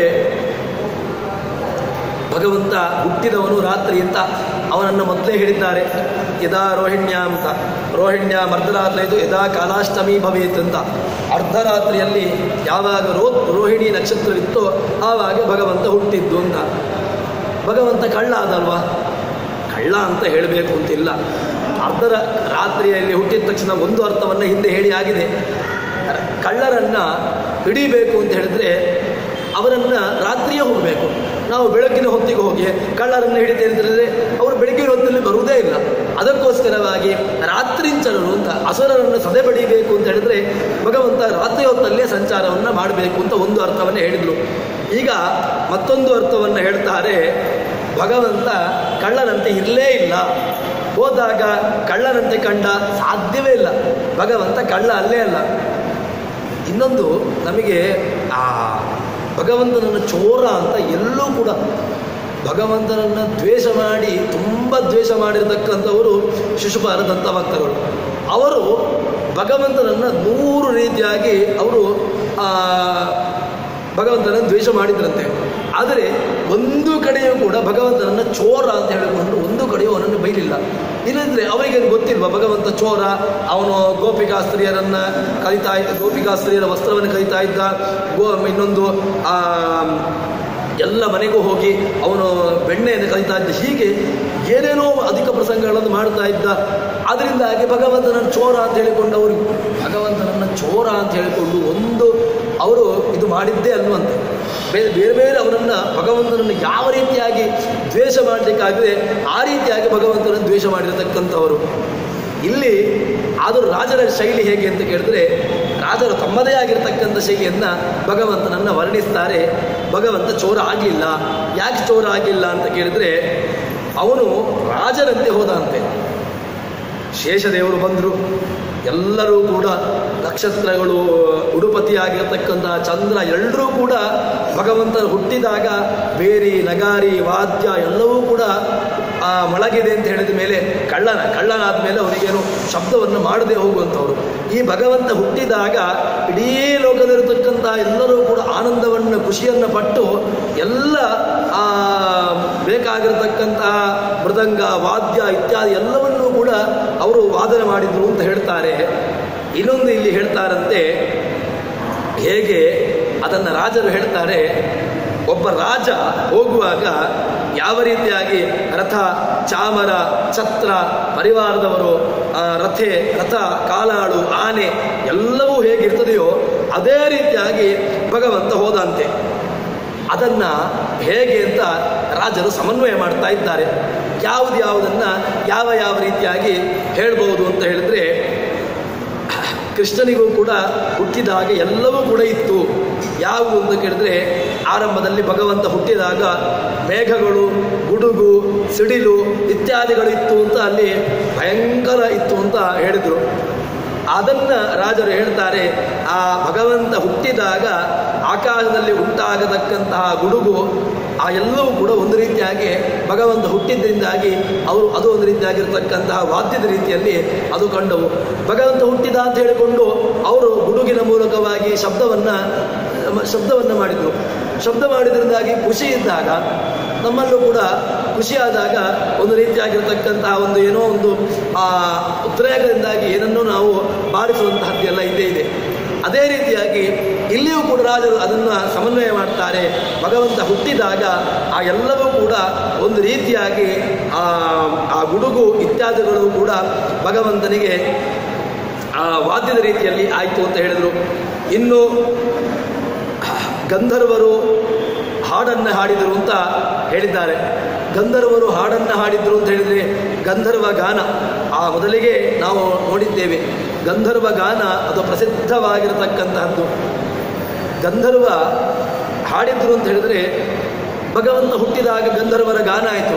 ರಾಜ ಹೋದಾಗ ಅವನ ಮುಂದೆ ಚೈಕಾರಗಳು ಬಹುಪರಾಗಗಳು ಎಲ್ಲ ಹಾಡುವಂಥದ್ದು ನಮ್ಮಲ್ಲಿ ರೂಢಿಯಲ್ಲಿ ಉಂಟು. ಇದು ಆ ಗಂಧರ್ವರು ಹಾಡಿದ್ರು ಅಂತ ಹೇಳಿದಾಗ ಭಗವಂತನಿಗೆ ಒಂದು ರೀತಿಯಾಗಿರ್ತಕ್ಕಂಥ ಜೈಕಾರ. ಭಗವಂತ ಹುಟ್ಟಿದ, ಇನ್ನು ಮುಂದೆ ಅಸುರರನ್ನೆಲ್ಲರನ್ನೂ ಕೂಡ ನಿರ್ನಾಮ ಮಾಡಲಿಕ್ಕೆ ಇರತಕ್ಕಂಥವನು ಭಗವಂತ ಹುಟ್ಟಿದ್ದಾನೆ ಅಂತ ಹೇಳಿಕೊಂಡು ಗಂಧರ್ವ ಗಾನ ಅದೇ ಭಗವಂತನಿಗೆ ಒಂದು ರೀತಿಯಾಗಿರ್ತಕ್ಕಂತಹ ಜೈಕಾರಗಳು ಅಂತಾಯಿತು. ಇನ್ನು ಎರಡನೇದು ಹೇಳ್ತಾರೆ, ರಥಗಳು ಬೇಕಲ್ವ. ರಾಜ ಹೋಗುವಾಗ ರಥಗಳು, ಕಾಲಾಳುಗಳು, ಅಶ್ವಗಳು, ಆನೆಗಳು ಎಲ್ಲವೂ ಬೇಕು. ಇಲ್ಲಿ ರಥದ ಸ್ಥಾನದಲ್ಲಿ ಯಾವುದು ಅಂತ ಕೇಳಿದ್ರೆ, ವಸುದೇವ ಭಗವಂತನನ್ನ ತನ್ನ ಯಾವುದೋ ಒಂದು ವ್ಯವಸ್ಥೆಯಲ್ಲಿ ಆ ಭಗವಂತನ ಎತ್ತಿ ಹಿಡಿದಿದ್ದಾನೆ. ಅದೇ ಅವನಿಗೆ ರಥದ ರೀತಿಯಲ್ಲಿ ಆಯಿತು ಅಂತ ಹೇಳ್ತಾರೆ. ಇನ್ನು ಭಗವಂತನನ್ನ ಆ ಧ್ವಜಗಳು, ಇನ್ನು ಎಲ್ಲ ಆ ರಥಕ್ಕೆ ಬೇಕಾಗಿರ್ತಕ್ಕಂಥ ಅಲಂಕೃತವಾಗಿರತಕ್ಕಂತಹ ಸಾಮಗ್ರಿಗಳು ಅದೆಲ್ಲವೂ ಕೂಡ ಯಾವುದು ಅಂತ ಕೇಳಿದ್ರೆ, ಶೇಷ ತನ್ನ ಹೆಡೆಯನ್ನು ಬಿಚ್ಚಿದ್ದಾನೆ. ಆ ಹೆಡೆಯನ್ನು ಬಿಚ್ಚಿರತಕ್ಕಂತಹದ್ದು ಛತ್ರಚಾಮರದ ರೀತಿಯಲ್ಲಿ ಕಾಣ್ತಾ ಇದೆ. ಭಗವಂತ ಕಳ್ಳನಾಗಲಿಲ್ಲ. ಒಬ್ಬ ಸಾಮಂತನಾಗಿರ್ತಕ್ಕಂತಹ ರಾಜ ಅಥವಾ ಒಬ್ಬ ನಮ್ಮ ಲೌಕಿಕವಾಗಿರ್ತಕ್ಕ ದೃಷ್ಟಿಯಲ್ಲಿ ಯಾವನೋ ಒಬ್ಬ ಅಧಿಕಾರಿಯೋ ಅಥವಾ ಯಾವುದೋ ಒಬ್ಬ ದೇಶಕ್ಕೆ ಸಂಬಂಧಪಟ್ಟಂತಹ ಒಬ್ಬ ಉನ್ನತ ರಾಜನೋ ಬರುವಾಗ ಅವನಿಗೆ ನಾವು ಯಾವ ರೀತಿಯಾಗಿ ಈಗಿನ ರೆಡ್ ಕಾರ್ಪೆಟ್ ಅಂತ ಏನು ಹೇಳ್ತೇವೆ, ಅವನನ್ನು ಹಾಕಿಕೊಂಡು ಬರುವಾಗ ಆ ರೀತಿಯಾಗಿ ಹಾಕಿಕೊಂಡು ಬರುವಂತಹದ್ದು ಉಂಟಲ್ವ. ಆ ರೀತಿಯಾಗಿರ್ತಕ್ಕಂಥ ವ್ಯವಸ್ಥೆಯನ್ನು ಹಿಂದಿನ ಎಲ್ಲವೂ ಕೂಡ ಮಾಡಿದ್ದಾರೆ. ಅಂದ್ರೆ ಏನಾಯಿತು, ಭಗವಂತ ಹೋಗುವಾಗ ಅವನಿಗೆ ಬೇಕಾಗಿರ್ತಕ್ಕ ಎಲ್ಲವೂ ಕೂಡ ವ್ಯವಸ್ಥಿತವಾಗಿತ್ತು. ಆದ್ದರಿಂದಾಗಿ ಭಗವಂತ ರಾತ್ರಿ ಹುಟ್ಟಿದ, ಕಳ್ಳನಾಗಿ ಬಿಟ್ಟ, ಕಳ್ಳನಾಗಲೇ ಇಲ್ಲ. ಭಗವಂತ ಎಲ್ಲರಿಗೂ ಕೂಡ ತಿಳಿಯುವ ಹಾಗೆ ಹೋಗಿದ್ದಾನೆ. ಅದರಿಂದಾಗಿ ಭಗವಂತ ಎಲ್ಲಿಯೂ ಕೂಡ ಕಳ್ಳನಾಗಿಲ್ಲ ಅಂತ ಹೇಳಿದರು. ಇನ್ನು ಇಂದ್ರಾದಿ ದೇವತೆಗಳು ಪರಿವಾರ, ಇಂದ್ರಾದಿ ದೇವತೆಗಳು ಭಗವಂತ ಅವತಾರವನ್ನು ಮಾಡುವಾಗ ಮೊದಲೇ ಹೇಳಿದ್ದಾರೆ, ಇಂದ್ರಾದಿ ದೇವತೆಗಳ ಪ್ರಾರ್ಥನೆಯನ್ನು ಅನುಸರಿಸಿ ಬಂದಿರತಕ್ಕಂಥವನು ಭಗವಂತ ಅಂತ. ಭಗವಂತ ಇಂದ್ರಾದಿಗಳ ಪ್ರಾರ್ಥನೆಯನ್ನು ಅನುಸರಿಸಿದ್ದಾನೆ ಅಂತ ಹೇಳಿದರೆ, ಭಗವಂತ ಹುಟ್ಟಿದಾಗ ಅವರು ಇಂದ್ರಾದಿಗಳು ಬರದೇ ಇರ್ತಾರ. ಇಂದ್ರಾದಿಗಳು, ಲೋಕಪಾಲಕರು ಎಲ್ಲರೂ ಕೂಡ ಬಂದು ಭಗವಂತನ ಮುಂದೆ ನಮ್ರರಾಗಿ ತಮ್ಮ ಕೈಯನ್ನು ಮುಗಿದುಕೊಂಡು ಅವರಿದ್ದಾರಂತೆ. ಇದ್ದಾರೆ. ಅದರಿಂದಾಗಿ ಅವರು ಭಗವಂತ ಹುಟ್ಟಿರತಕ್ಕಂತಹದ್ದು ಕಳ್ಳ ಅಂತ ಹೇಳಿಕೊಂಡು ನೀವು ಯಾವ ರೀತಿಯಲ್ಲೂ ಕೂಡ ಇದನ್ನು ಹೇಳಲಿಕ್ಕೆ ಬರೋದಿಲ್ಲ. ಭಗವಂತ ಹುಟ್ಟಿರತಕ್ಕಂತಹದ್ದು ಅವನು ರಾಜನಾಗಿಯೇ ಹುಟ್ಟಿರತಕ್ಕಂತಹದ್ದು ಎಂಬುದನ್ನು ರಾಜರು ರಾಜಾದಿರಾಜ ಪ್ರಭ, ಭಗವಂತ ರಾಜರಿಗೂ ಕೂಡ ರಾಜನಾಗಿರ್ತಕ್ಕಂಥವನು. ನಾವು ಚಿಂತನೆ ಮಾಡುವಂಥದ್ದು ಇದ್ದೇ ಇದೆಯಲ್ವ, ರಾಜರಾಜೇಶ್ವರ ರೂಪ ಅಂತ. ಭಗವಂತ ಅಧಿಕಾರಿಗಳಲ್ಲಿ ಇಡೀ ಜಗತ್ತಿನನ್ನು ಆಳತಕ್ಕಂತಹ ಅರಸುರಗಳಲ್ಲಿ ಭಗವಂತನ ರೂಪದಲ್ಲಿರ್ತಾನೆ. ಅದು ಯಾವ ರೂಪ ಅಂತ ಕೇಳಿದ್ರೆ ರಾಜರಾಜೇಶ್ವರ ರೂಪ ಅಂತ. ಆ ರಾಜರಾಜೇಶ್ವರ ರೂಪದಿಂದಾಗಿ ಭಗವಂತನಿದ್ದಾನೆ ಅಂತ ಹೇಳಿದ್ರೆ ಭಗವಂತ ಯಾವ ಕಾಲಕ್ಕೂ ಕೂಡ ನೀವು ಹೇಳಿದ ಹಾಗೆ ಕಳ್ಳ ಅಂತ ಆಗಲಿಲ್ಲ. ಕೃಷ್ಣ ರಾತ್ರಿ ಹುಟ್ಟಿದ ಕಳ್ಳ ಸಾಧ್ಯವೇ ಇಲ್ಲ.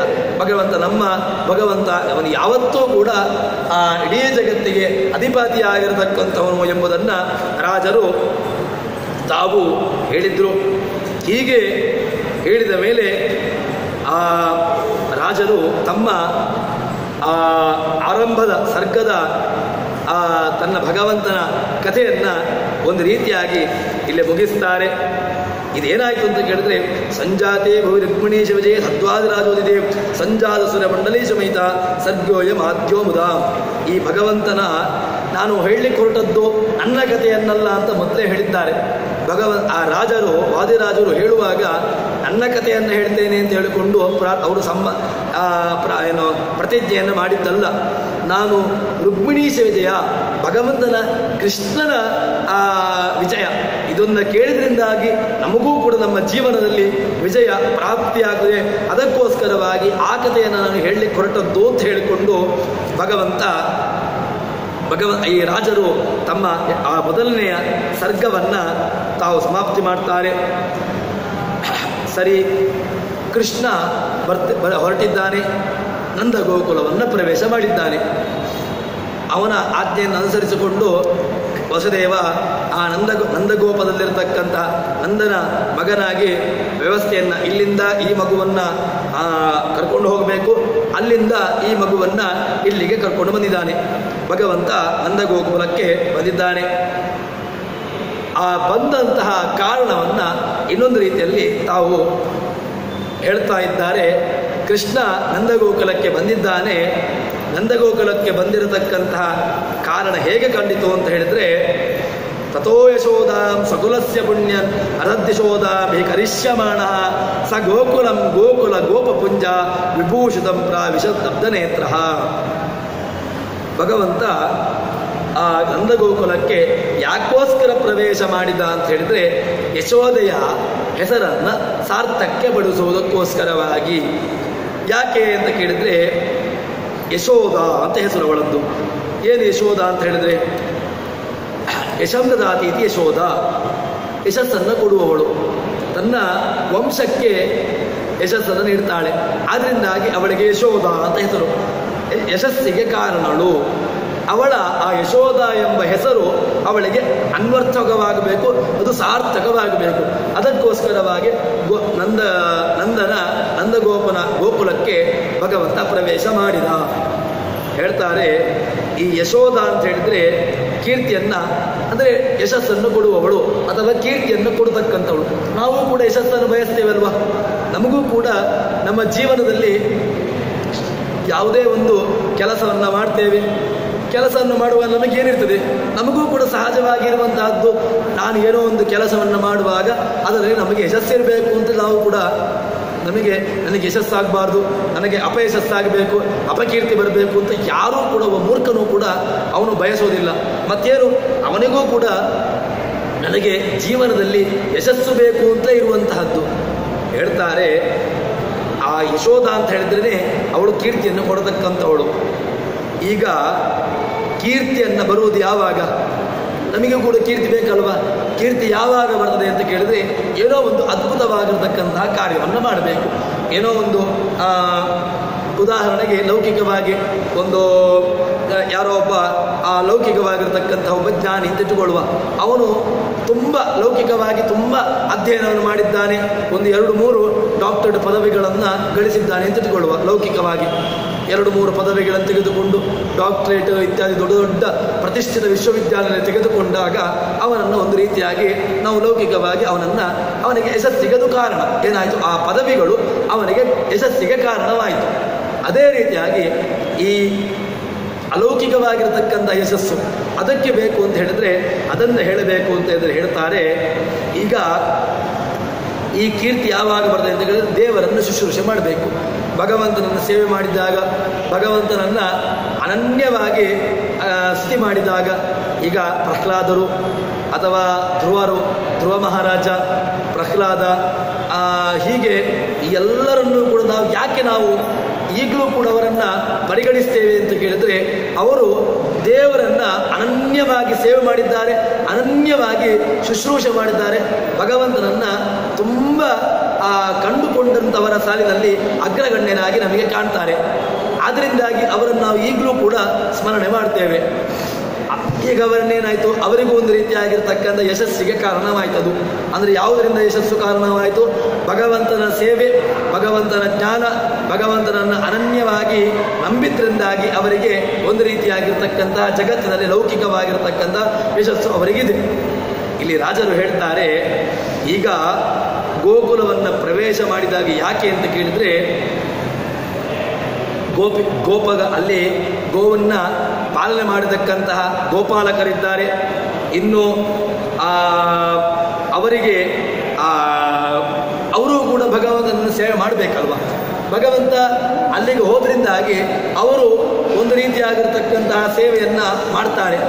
ತನ್ಮೂಲಕವಾಗಿ ಸೇವೆಯನ್ನು ಮಾಡಿ ಆ ವಂಶಕ್ಕೆ ಅವರಿಗೆ ಕೀರ್ತಿಯನ್ನು ಕೊಡಬೇಕು. ಅದಕ್ಕೋಸ್ಕರವಾಗಿ ಆ ಯಶೋದೆಗೆ ಕೀರ್ತಿಯನ್ನು ಕೊಡಬೇಕಿತ್ತು. ಯಶೋದೆಗೆ ಕೀರ್ತಿ ಯಾವಾಗ ಬರ್ತದೆ? ಯಶೋದೆ ತನ್ನ ಸೇವೆಯನ್ನು ಮಾಡ್ತಾಳೆ, ಆ ಭಗವಂತನಿಗೆ ಬೇಕಾಗಿರತಕ್ಕಂತಹ ಸೇವೆಯನ್ನು ಮುಂದೆ ಮಾಡ್ತಾಳೆ. ಅದಕ್ಕೋಸ್ಕರವಾಗಿ ಆವಾಗ ಒಂದು ಪುರಾಣದಲ್ಲಿ ವ್ಯವಸ್ಥಿತವಾಗಿರತಕ್ಕಂಥ ಯಶೋದೆಯನ್ನು ಕೂಡ ಎಲ್ಲರೂ ಕೂಡ ಸ್ಮರಣೆ ಮಾಡ್ತಾರೆ. ಈಗ ಎಲ್ಲರೂ ಕೂಡ ಯಶೋದೆಯನ್ನು ಸ್ಮರಣೆ ಮಾಡ್ತಾರೆ. ಯಶೋದೆ ಅಂತ ಹೇಳಿಕೊಂಡು ಭಗವಂತನ ಜೊತೆಗೆ ಯಶೋದೆಯನ್ನು ಕೂಡ ಗಣನೆ ಮಾಡ್ತಾರೆ ಅಂತ ಹೇಳಿದ್ರೆ ಅದು ಭಗವಂತ ಕೊಟ್ಟಂತಹ ದೊಡ್ಡ ಕಾರುಣ್ಯ.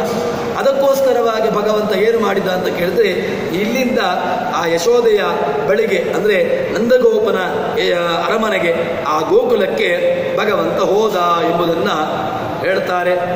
ಇನ್ನು ಭಗವಂತ ಅವನಿಗೂ ಯೋಗಕ್ಷೇಮಂ ವಹಾಮ್ಯಂ ಅಂತ ಭಗವಂತ ಹೇಳಿರತಕ್ಕಂತಹದ್ದು. ಅಹಂ ಭಕ್ತಪರಾಧೀನ ನಮೇ ಭಕ್ತ ಪ್ರಣಶ್ಯತಿ. ಭಕ್ತರನ್ನ ಯಾವ ಕಾಲಕ್ಕೂ ಕೂಡ ಅವರ ಮಾತನ್ನ ಹಾಳಾಗ್ಲಿಕ್ಕೆ ಬಿಡೋದಿಲ್ಲ, ವ್ಯರ್ಥವಾಗ್ಲಿಕ್ಕೆ ಬಿಡೋದಿಲ್ಲ ಅಂತ ಭಗವಂತನ ನಿಯಮ. ಇನ್ನೊಂದು ಅವರವರ ಈಗ ಯಶೋದೆ ಅಂತ ಹೆಸರುಂಟಲ್ವ, ಆ ಯಶೋದೆ ಎಂಬ ಹೆಸರನ್ನ ಅವಳಿಗೆ ಸಾರ್ಥಕಪಡಿಸಬೇಕಾದಂತಹ ಜವಾಬ್ದಾರಿ ಭಗವಂತನಿಗುಂಟು. ಅಂದರೆ ಯಾಕೆ? ಯಶೋದೆಯೂ ಕೂಡ ಭಗವಂತನನ್ನ ಅನನ್ಯವಾಗಿ ನಂಬುವವಳು, ಅನನ್ಯವಾಗಿ ಸೇವಿಸುವಂಥವಳು. ಅವಳು ಕೂಡ ಭಗವಂತನನ್ನ ಭಗವಂತನ ಆ ಭಕ್ತರ ಗಣದಲ್ಲಿರತಕ್ಕಂಥವಳು. ಅದಕ್ಕೋಸ್ಕರವಾಗಿ ಆ ಯಶೋದೆ ಎಂಬ ಹೆಸರನ್ನ ಅದನ್ನು ಜಗತ್ತಿಗೆ ತಿಳಿಸ್ಪಡಿಸಬೇಕು, ಅವರನ್ನು ಒಳ್ಳೆಯ ರೀತಿಯಲ್ಲಿ ಪ್ರಕಾಶಗೊಳಿಸಬೇಕು ಎಂಬಂತಹ ಜವಾಬ್ದಾರಿ ಕೂಡ ಭಗವಂತನಿಗೆ ಉಂಟು. ಭಗವಂತ ಹೇಳಿದ್ದಾನಲ್ವ, ನಾನು ಭಕ್ತರನ್ನ ನಾಶವಾಗ್ಲಿಕ್ಕೆ ಬಿಡೋದಿಲ್ಲ, ಭಕ್ತರನ್ನ ಯಾವ ಕಾಲಕ್ಕೂ ಕೂಡ ಅವರ ಮಾತನ್ನು ಸುಳ್ಳಾಗ್ಲಿಕ್ಕೆ ಬಿಡೋದಿಲ್ಲ. ಭೀಷ್ಮನ ಪ್ರತಿಜ್ಞೆ, ಭೀಷ್ಮಾಚಾರ್ಯರು ಮಾಡಿರ್ತಕ್ಕಂತಹ ಪ್ರತಿಜ್ಞೆಯನ್ನು ಭಗವಂತ ಮುರಿಲಿಲ್ವ? ಯಾವ ಕಾರಣಕ್ಕೋಸ್ಕರ ಮಾಡಬೇಕಿತ್ತು? ಭಗವಂತ ಬಿಟ್ಕೊಡ್ಬೋದಿತ್ತಲ್ವ? ಭೀಷ್ಮಾಚಾರ್ಯ ಪ್ರತಿಜ್ಞೆ ಮಾಡಿದರೆ ಮಾಡಲಿ, ಭೀಷ್ಮರ ಪ್ರತಿಜ್ಞೆಯನ್ನು ನಾನು ಯಾವ ಕಾರಣಕ್ಕೋಸ್ಕರವಾಗಿ ಅದನ್ನು ನಾನು ಪುರಸ್ಕರಿಸಬೇಕು? ಭಗವಂತ ಅದನ್ನು ಮಾಡಬೇಕಾಗಿರಲಿಲ್ಲ. ಇಲ್ಲ, ಭಗವಂತ ಭೀಷ್ಮಾಚಾರ್ಯರ ಪ್ರತಿಜ್ಞೆಯನ್ನು ತನ್ನ ಪ್ರತಿಜ್ಞೆ ವ್ಯರ್ಥವಾದರೂ ಪರವಾಗಿಲ್ಲ, ಭೀಷ್ಮರ ಪ್ರತಿಜ್ಞೆ ಅದು ಹಾಳಾಗಬಾರ್ದು.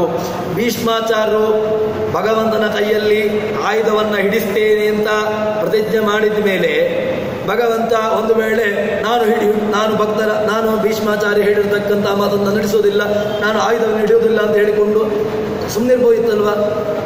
ಭಗವಂತ ಹಾಗೆ ಮಾಡಿಲ್ಲ. ಅಲ್ಲಿರ್ತಕ್ಕಂತಹ ಆಯುಧವಲ್ಲ ಇದ್ದರೂ ಕೂಡ ಅಲ್ಲಿರ್ತಕ್ಕಂಥ ಚಕ್ರವನ್ನು ಎತ್ತಿ ಭೀಷ್ಮಾಚಾರ್ಯರ ಮೇಲೆ ಪ್ರಯೋಗ ಮಾಡಿಲ್ಲ, ಎತ್ತಿದ್ರಲ್ವ, ಅದು ಒಂದು ರೀತಿಯಾಗಿರ್ತಕ್ಕಂಥ ಆಯುಧ ಪ್ರಯೋಗವಾಯ್ತಲ್ವ. ಅಲ್ಲಿಯೇ ಭೀಷ್ಮಾಚಾರ್ಯ ಹೇಳಿದರು, ನನ್ನ ಮಾತನ್ನು ಭಗವಂತ ನೀನು ನಿನ್ನ ಮಾತನ್ನು ವ್ಯರ್ಥಗೊಳಿಸಿದ್ರೂ ಕೂಡ ನನಗೋಸ್ಕರ ನೀನು ನಿನ್ನ ಮಾತನ್ನು ನೀನು ಹುಸಿಗೊಳಿಸಿದೆಯಲ್ವಾ ಅಂತ ಕೇಳಿದ್ರೆ ಅದು ಭಗವಂತನಿಗೆ ಭಕ್ತರ ಮೇಲಿರತಕ್ಕಂತಹ ಕಾರುಣ್ಯ. ಭಗವಂತ ಯಾವ ಕಾಲಕ್ಕೂ ಕೂಡ ಭಕ್ತರನ್ನು ನಾಶವಾಗ್ಲಿಕ್ಕೆ ಬಿಡೋದಿಲ್ಲ, ಭಕ್ತರ ಮಾತನ್ನು ಹುಸಿ ಆಗ್ಲಿಕ್ಕೆ ಬಿಡೋದಿಲ್ಲ. ಇದು ಭಗವಂತನ ದೊಡ್ಡ ಪ್ರತಿಜ್ಞೆ. ನಮೇ ಭಕ್ತ ಪ್ರಣಶ್ಯತಿ, ಭಕ್ತರನ್ನು ನಾಶವಾಗಲಿಕ್ಕೆ ನಾನು ಬಿಡೋದಿಲ್ಲ ಅಂತ ಹೇಳಿಕೊಂಡು ಆ ಭಗವಂತ ಹೇಳಿದ ಮೇಲೆ ಇಲ್ಲಿಯೂ ಕೂಡ ಅದೇ ರೀತಿಯಾಗಿ ಯಶೋದೆ ಎಂಬ ಹೆಸರನ್ನು ಆ ಯಶೋದೆ ಇಟ್ಟುಕೊಂಡಾಗಿದೆ. ಯಶಸ್ಸನ್ನು ಕೊಡುವಂತಹ ಜವಾಬ್ದಾರಿ ಯಾರಿಗೆ? ಅದು ಭಗವಂತನಿಗೆ. ಅವಳು ಒಂದು ರೀತಿಯಾಗಿ ಆ ಭಗವಂತನಿಗೆ ಬಿಟ್ಟಿದ್ದೇನೋ, ನನಗೆ ಭಗವಂತ ಯಶಸ್ಸನ್ನು ಕೊಡಬಹುದು ಅಂತ. ಅದಕ್ಕೋಸ್ಕರವಾಗಿ ಅವಳೇನು ಮಾಡಿದ್ದು, ಆ ಯಶೋದೆ ಅಂತ ಹೇಳಿಕೊಂಡು ತನಗೆ ಭಗವಂತ ನನ್ನ ವಂಶಕ್ಕೆ ಯಶೋದೆ, ನನ್ನ ವಂಶಕ್ಕೆ ಭಗವಂತ ಯಶಸ್ಸನ್ನು ಕೊಡುವುದಕ್ಕೋಸ್ಕರವಾಗಿ ಭಗವಂತ ಅಲ್ಲಿಂದ ನಂದಗೋಪನ ಅರಮನೆಗೆ ಬಂದ ಎಂಬುದನ್ನು ರಾಜರು ಹೇಳ್ತಾರೆ. ಇದು ನಮಗೆ ಇದೆಲ್ಲ ಹೇಗೆ ಅಂತ ಕೇಳಿದರೆ ನಮಗೆ ಇಷ್ಟೊಂದು ದೃಢವಾಗಿ ನಮಗೆ ನಂಬಿಕೆ ಬರೋದಿಲ್ಲ. ಯಾಕೆ ಬರೋದಿಲ್ಲ ಅಂತ ಅದು ನಮಗೂ ಗೊತ್ತಿಲ್ಲ. ನಾವು ಇಷ್ಟೆಲ್ಲ ನಾವು ದೃಷ್ಟಾಂತಗಳನ್ನು ನೋಡ್ತೇವೆ. ಭಗವಂತ ಎಲ್ಲಿಯೂ ಕೂಡ ತನ್ನ ಭಕ್ತರನ್ನು ನಾಶವಾಗಿದ್ದನ್ನು ಬಿಟ್ಟದ್ದು ಕಂಡಿಲ್ಲ. ಭಗವಂತ ನೀನ್ಯಾಕೋ, ನಿನ್ನ ಹಂಗ್ಯಾಕೋ, ನಿನ್ನ ನಾಮದ ಬಲ ಹೊಂದಿದ್ದರೆ ಸಾಕು ಅಂತ ಹೇಳಿಕೊಂಡು ದಾಸ ಶ್ರೇಷ್ಠರುಗಳು ನೀನು ಬೇಡ, ನಿನ್ನ ನಾಮಸ್ಮರಣೆ ಒಂದು ಸಾಕು ನಮಗೆ, ಅದರಿಂದಲೇ ನಾವು ಎಲ್ಲವನ್ನೂ ಪಡ್ಕೊಳ್ತೇವೆ ಅಂತ ಹೇಳಿಕೊಂಡು ನಿಂದಾಸ್ತುತಿಯನ್ನು ಮಾಡಿದ್ದಾರೆ. ಆ ರೀತಿಯಾಗಿ ನಮಗೆ ಬರುವುದಿಲ್ಲ. ಯಾಕೋ ಅಂತ ಹೇಳಿದ್ರೆ ಅದನ್ನು ಕೂಡ ನಾವು ಅವನನ್ನೇ ಕೇಳಬೇಕು. ಈ ರೀತಿಯಾಗಿರ್ತಕ್ಕಂತಹ ಭಗವಂತ ಆ ಯಶೋದೆಗೆ ಯಶಸ್ಸನ್ನು ಕೊಡುವುದಕ್ಕೋಸ್ಕರವಾಗಿ ನಂದಗೋಪನ ಅರಮನೆಗೆ ಬಂದ ಎಂಬುದನ್ನು ರಾಜರು ಹೇಳ್ತಾರೆ. ಸರಿ, ಭಗವಂತ ಹೇಗಿದ್ದ ಅಂತ ಕೇಳಿದರೆ ಆ ನಂದಗೋಪನ ಮನೆಗೆ ಬಂದಿದ್ದಾನೆ ಭಗವಂತ ಕೃಷ್ಣ. ಆ ವಾಸುದೇವ ಅವನನ್ನು ಕರ್ಕೊಂಡು ಬಂದಿದ್ದಾನೆ. ನಂದಗೋಪನ ಅರಮನೆಗೆ ಬಂದಾಗ ಅಲ್ಲಿಗೆ ಭಗವಂತ ಬರ್ತಾನೆ ಅಂತ ಹೇಳಿಕೊಂಡು ದೇವತೆಗಳು ಮೊದಲೇ ಬಂದು ಭಗವಂತ, ನಾವು ಕೃಷ್ಣಾಷ್ಟಮಿ ದಿವಸ ಮಾಡ್ತೇವಲ್ಲ, ನಮ್ಮ ಮನೆಯನ್ನು ಸಿಂಗರಿಸ್ತೇವೆ. ಯಾವ ಕಾರಣಕ್ಕೋಸ್ಕರ ಅಂತ ಕೇಳಿದ್ರೆ ಭಗವಂತ ನಮ್ಮ ಮನೆಗೆ ಬರ್ತಾನೆ, ಭಗವಂತ ನಮ್ಮ ಮನೆಯಲ್ಲಿ ಇರ್ತಾನೆ ಅಂತ ಹೇಳಿಕೊಂಡು ನಮ್ಮದೊಂದು ನಂಬಿಕೆ. ಅದಕ್ಕೋಸ್ಕರವಾಗಿ ದೇವತೆಗಳು ಅಲ್ಲಿ ಮೊದಲೇ ಬಂದು ಅವರನ್ನು ಆ ಮನೆಯನ್ನು ಅಲಂಕರಿಸಿದ್ರಂತೆ. ಎಲ್ಲ ರೀತಿಯಾಗಿರ್ತಕ್ಕಂಥ ಹೂಗಳಿಂದಾಗಿ ಅವನ ಆ ನಂದಗೋಪನ ಅರಮನೆಯನ್ನು ಪುಷ್ಪವೃಷ್ಟಿಯ ಮೂಲಕವಾಗಿ ಅದನ್ನು ಸಿಂಗರಿಸಿದ್ರು. ಅದು ಹೇಗೆ ಅಂತ ಕೇಳಿದರೆ ಆ ಭಗವಂತ ಚಂದ್ರ ಕಾಣ್ತಾ ಇದ್ದ, ತುಂತುರು ಮಳೆಗಳಿತ್ತು ಅಂತ ಎಲ್ಲ ಹೇಳಿದರು. ಭಗವಂತ ಒಬ್ಬ ಒಳ್ಳೆಯ ಜ್ಞಾನಿಗಳು, ಸನ್ಯಾಸಿಗಳು ಮನೆಗೆ ಬರುವಾಗ ನಾವು ನಮ್ಮ ಮನೆಯನ್ನು ಸಿಂಗರಿಸ್ತೇವೆ. ತನ್ಮೂಲಕವಾಗಿ ಬರತಕ್ಕಂತಹ ಜ್ಞಾನಿಗಳು, ಸ್ವಾಮಿಗಳು ಎಲ್ಲರೂ ಕೂಡ ಆ ಮನೆಗೆ ಬರುವಾಗ ಆ ಸ್ಥಳ ಚೆನ್ನಾಗಿ ಕಾಣಬೇಕು ಎಂಬುದಾಗಿ ನಾವು ನಮ್ಮ ಮನೆಯನ್ನು ಸಿಂಗರಿಸ್ತೇವೆ. ಸಾಕ್ಷಾತ್ ಭಗವಂತ 14 ಲೋಕಗಳಿಗೆ ಅಧಿಪತಿಯಾಗಿರ್ತಕ್ಕಂತಹ ಭಗವಂತ ಮನೆಗೆ ಬರ್ತಾ ಇದ್ದಾನೆ. ಆವಾಗ ಯಾವ ರೀತಿಯಾಗಿ ಆ ಜಗತ್ತಿನ ಅಧಿಪತಿ, ಜಗದೊಡೆಯನಾಗಿರ್ತಕ್ಕಂತಹ ಭಗವಂತ ನಂದಗೋಪನ ಮನೆಗೆ ಬರ್ತಾ ಇದ್ದಾನೆ ಅಂತ ಹೇಳಿದ್ರೆ ದೇವತೆಗಳು ಎಲ್ಲವನ್ನೂ ಕೂಡ ಅಲ್ಲಿ ಸಿಂಗರಿಸಿದ್ರು.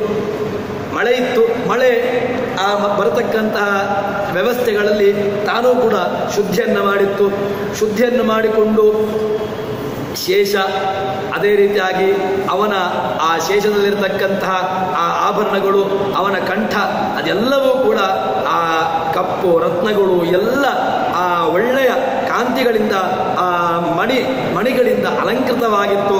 ಇಂತಹ ಅಲಂಕೃತವಾಗಿರತಕ್ಕಂತಹ ಆ ಅರಮನೆಗೆ ಭಗವಂತ ಬಂದ ಅಂತ ಹೇಳಿಕೊಂಡು ಹೇಳ್ತಾರೆ. ಆ ದಾರಿಯನ್ನೇ ಈ ರೀತಿಯಾಗಿ ವರ್ಣನೆ ಮಾಡಿದ್ದು. ಭಗವಂತ ಬರತಕ್ಕಂತಹ ದಾರಿಯೇ ಇಷ್ಟೊಂದು ಅದ್ಭುತವಾಗಿ ಆ ತಳಿರು ತೋರಣಗಳಿಂದ ಅಲಂಕೃತವಾಗಿತ್ತು ಎಂಬುದಾಗಿ ಹೇಳ್ತಾರೆ. ಇನ್ನು ಶೇಷದೇವರನ್ನ ವರ್ಣನೆ ಮಾಡ್ತಾರೆ. ಶೇಷ ತನ್ನ ಹೆಡೆಯನ್ನು ಪೂರ್ಣವಾಗಿ ಬಾಗಿಸಿದ್ದಂತೆ. ಆ ಬಾಗಿಸಿರತಕ್ಕಂತಹದ್ದೇ ಒಂದು ರೀತಿಯಾಗಿ ತೋರಣದ ರೀತಿಯಲ್ಲಿ ಕಾಣ್ತಾ ಇತ್ತು. ಆ ತೋರಣವಾಗಿ ಇನ್ನೊಂದು ಏನು ಅಂತ ಕೇಳಿದ್ರೆ, ಆ ಆ ದೇವತೆಗಳು ಎಲ್ಲರೂ ಕೂಡ ಆಕಾಶದಲ್ಲಿ ಸೇರಿದ್ದಾರೆ. ಆಕಾಶ ಪೂರ್ತಿ ದೇವತೆಗಳು ಬಂದು ಆ ನಂದಗೋಪನ ಅರಮನೆಯ ಮೇಲ್ಗಡೆ ಇರತಕ್ಕಂತಹ ಆಕಾಶದಲ್ಲಿ ಆ ದೇವತೆಗಳು ಬಂದು ನೋಡ್ತಾ ಇದ್ದಾರಂತೆ. ಭಗವಂತ ನಂದಗೋಪನ ಅರಮನೆಗೆ ಬರ್ತಾ ಇದ್ದಾನೆ. ಅಲ್ಲಿ ಆ ಇರತಕ್ಕಂತಹ ಮೇಲ್ಗಡೆ ಇರತಕ್ಕಂತಹ ಎಲ್ಲ ಆ ದೇವತೆಗಳು, ಇನ್ನು ಶೇಷನ ಮೇಲಿಟ್ಟಿರತಕ್ಕಂತಹ ಮಣಿಗಳು, ಅದು ಎಲ್ಲವೂ ಕೂಡ ಅದ್ಭುತವಾಗಿರತಕ್ಕಂತಹ ಅಲಂಕಾರವನ್ನು ಮಾಡುವಂತಹ ರೀತಿಯಲ್ಲಿ ಕಾಣ್ತಾ ಇತ್ತು ಅಂತ ಹೇಳಿಕೊಂಡು ಇದನ್ನು ವರ್ಣನೆ ಮಾಡ್ತಾರೆ. ಹೀಗೆ ವರ್ಣನೆ ಮಾಡಿದ ಮೇಲೆ ಇನ್ನೀಗ ಲಕ್ಷ್ಮೀದೇವಿ ಅಲ್ಲಿರತಕ್ಕಂತಹ ನಂದಗೋಪನ ಪತ್ನಿಯಲ್ಲಿ ಅಲ್ಲೇ ಹುಟ್ಟಿರತಕ್ಕಂತಹ ದುರ್ಗಾದೇವಿಯನ್ನ ಹೇಳ್ತಾ ಇದ್ದಾರೆ.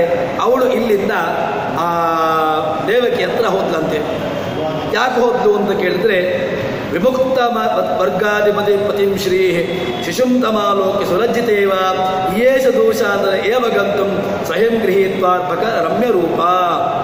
ಭಗವಂತ ಇಲ್ಲಿಗೆ ಬಂದ. ಭಗವಂತ ನಂದಗೋಪನ ಅರಮನೆಗೆ ಬಂದಿದ್ದಾನೆ. ಇಲ್ಲಿಂದ ದುರ್ಗಾದೇವಿ ಆ ದೇವಕಿಯ ಅರಮನೆಗೆ ಹೊರಟಿದ್ದಾಳೆ, ವಸುದೇವನ ಕಡೆಗೆ ಹೊರಟಿದ್ದಾಳಂತೆ. ಇದು ಹೇಗೆ ಅಂತ ಕೇಳಿದ್ರೆ ಹೇಳ್ತಾರೆ, ವಿಮುಕ್ತ ವರ್ಗಾಧಿಪತಿ ಪತಿಂ ಶ್ರೀ. ಭಗವಂತ ನಮ್ಮಲ್ಲಿ ಒಂದು ವಾದ ಇದೆ. ಈ ಒಂದು ನಿಯಮವನ್ನು ಹೇಳಿದ್ರಿಂದಾಗಿ ಅದೆಲ್ಲವನ್ನು ಕೂಡ ನಿರಾಕರಣೆ ಮಾಡಿದಾಗತ್ತದೆ. ಈಗ ನಾವು ಅಸ್ವತಂತ್ರರು, ಮುಕ್ತರಾದಾಗ ನಾವು ಯಾರ ಹತೋಟಿಗೂ ಸಿಗೋದಿಲ್ಲ ಅಂತ, ಮುಕ್ತರಾದ ಮೇಲೆ ನಾವು ಭಗವಂತನ ಲೋಕದಲ್ಲಿರ್ತೇವೆ, ಭಗವಂತನ ಲೋಕದಲ್ಲಿದ್ದ ಮೇಲೆ ನಾವು ಯಾರ ಅಂಕೆಗೂ ಸಿಗೋದಿಲ್ಲ ಅಂತ ಒಂದು ವಾದ ಇದೆ. ಇದನ್ನು ರಾಜರು ಖಂಡಿಸಿದಾಗ ಆಯಿತು. ಯಾಕೆ ಅಂತ ಕೇಳಿದ್ರೆ, ವಿಮುಕ್ತ ವರ್ಗಾಧಿಪತಿಪತಿಂ ಶ್ರೀಹಿ ಅಂತ ರಾಜರು ಈ ಶಬ್ದವನ್ನು ಹಾಕಿದ್ದಾರೆ. ಯಾಕೆ ಹಾಕಿದ್ದಾರೆ ಅಂತ ಕೇಳಿದ್ರೆ, ವಿಮುಕ್ತ ವರ್ಗಾಧಿಪತಿ, ನೀವು ಭಗವಂತನನ್ನ ಸೇರಿದ ಮೇಲೂ ಕೂಡ ಮುಕ್ತರಾದ ಮೇಲೆ ಮುಕ್ತರಾಗುವ ತನಕ ಭಗವಂತನ ಕಂಟ್ರೋಲ್, ಮುಕ್ತರಲ್ಲಿ ಯಾರ ಕಂಟ್ರೋಲು ಇಲ್ಲ. ಯಥೇಚ್ಛವಾಗಿ ಸ್ವಚ್ಛಂದವಾಗಿ ವ್ಯವಹಾರ ಮಾಡೋದು. ಭಗವಂತನ ಅಂಕೆಗೂ ಸಿಗ್ಲಿಕ್ಕಿಲ್ಲ ಅಂತ ಹೇಳಿದ್ರೆ ಆವಾಗ ಭಗವಂತನ ಸ್ವಾತಂತ್ರ್ಯಕ್ಕೆ ಧಕ್ಕೆ ಬರ್ತದೆ. ಯಾಕೆ ಅಂತ ಕೇಳಿದ್ರೆ, ನೀವು ವಿಮುಕ್ತರಾದ ಮೇಲೆ ಭಗವಂತನ ಅಂಕೆಯಲ್ಲಿ ಭಗವಂತನ ಸ್ವಾತಂತ್ರ್ಯಕ್ಕೆ ನೀವು ಸಿಗೋದಿಲ್ಲ ಅಂತ ಹೇಳಿದ್ರೆ, ಭಗವಂತನ ಸ್ವಾತಂತ್ರ್ಯ ಅದಕ್ಕೊಂದು ಪರಿಸ್ಥಿತಿ ಬಂತು. ಎಲ್ಲಿಯೋ ಒಂದು ತನಕ ಭಗವಂತ ವಿಮುಕ್ತರಾಗುವ ತನಕ ಜೀವರಾಶಿಗಳಿಗೆ ಭಗವಂತ ತನ್ನ ಹತೋಟಿಯಲ್ಲಿಟ್ಟುಕೊಳ್ತಾನೆ. ವಿಮುಕ್ತರಾದ ಮೇಲೆ ಭಗವಂತ ಅವರನ್ನು ಬಿಟ್ಟು ಬಿಡ್ತಾನೆ ಅಂತ ಹೇಳಿದ್ರೆ ಅದು ಸಾಧ್ಯ ಇಲ್ಲ. ಮುಕ್ತರಾಗಿರತಕ್ಕಂಥವರನ್ನು ಕೂಡ ಭಗವಂತ ತನ್ನ ಹತೋಟಿಯಲ್ಲೇ ಇಟ್ಟುಕೊಳ್ತಾನೆ. ಮುಕ್ತರನ್ನು ಕೂಡ ಭಗವಂತ ಯಾವ ಕಾಲಕ್ಕೂ ಕೂಡ ಅವರನ್ನ ಸ್ವಚ್ಛಂದವಾಗಿರ್ಲಿಕ್ಕೆ ಬಿಡ್ತಾನೆ. ಇರ್ತಾನೆ ಅಂತ ಹೇಳಿದ್ರೆ ಭಗವಂತನ ಅಂಕೆಗೂ ಸಿಗೋದಿಲ್ಲ ಅಂತ ಅರ್ಥ ಅಲ್ಲ. ಅವರ ಇಚ್ಛಾನುಸಾರವಾಗಿ ಅವರಿರ್ತಾರೆ ಎಂಬುದಾಗಿ ಅಷ್ಟೇ ಅರ್ಥವನ್ನು ಹೇಳಬೇಕು ಹೊರತು ಯಾರ ಅಂಕೆಗೂ ಸಿಗೋದಿಲ್ಲ ಎಂಬಂತಹ ಅರ್ಥವನ್ನ ಹೇಳುವಂತಹದ್ದು ಸಮಂಜಸ ಅಲ್ಲ. ಅದನ್ನ ರಾಜರು ವಿಮುಕ್ತ ವರ್ಗಾಧಿಪತಿ ಪತಿಂ ಶ್ರೀಹೇ, ಮುಕ್ತರಾಗಿರತಕ್ಕಂತಹ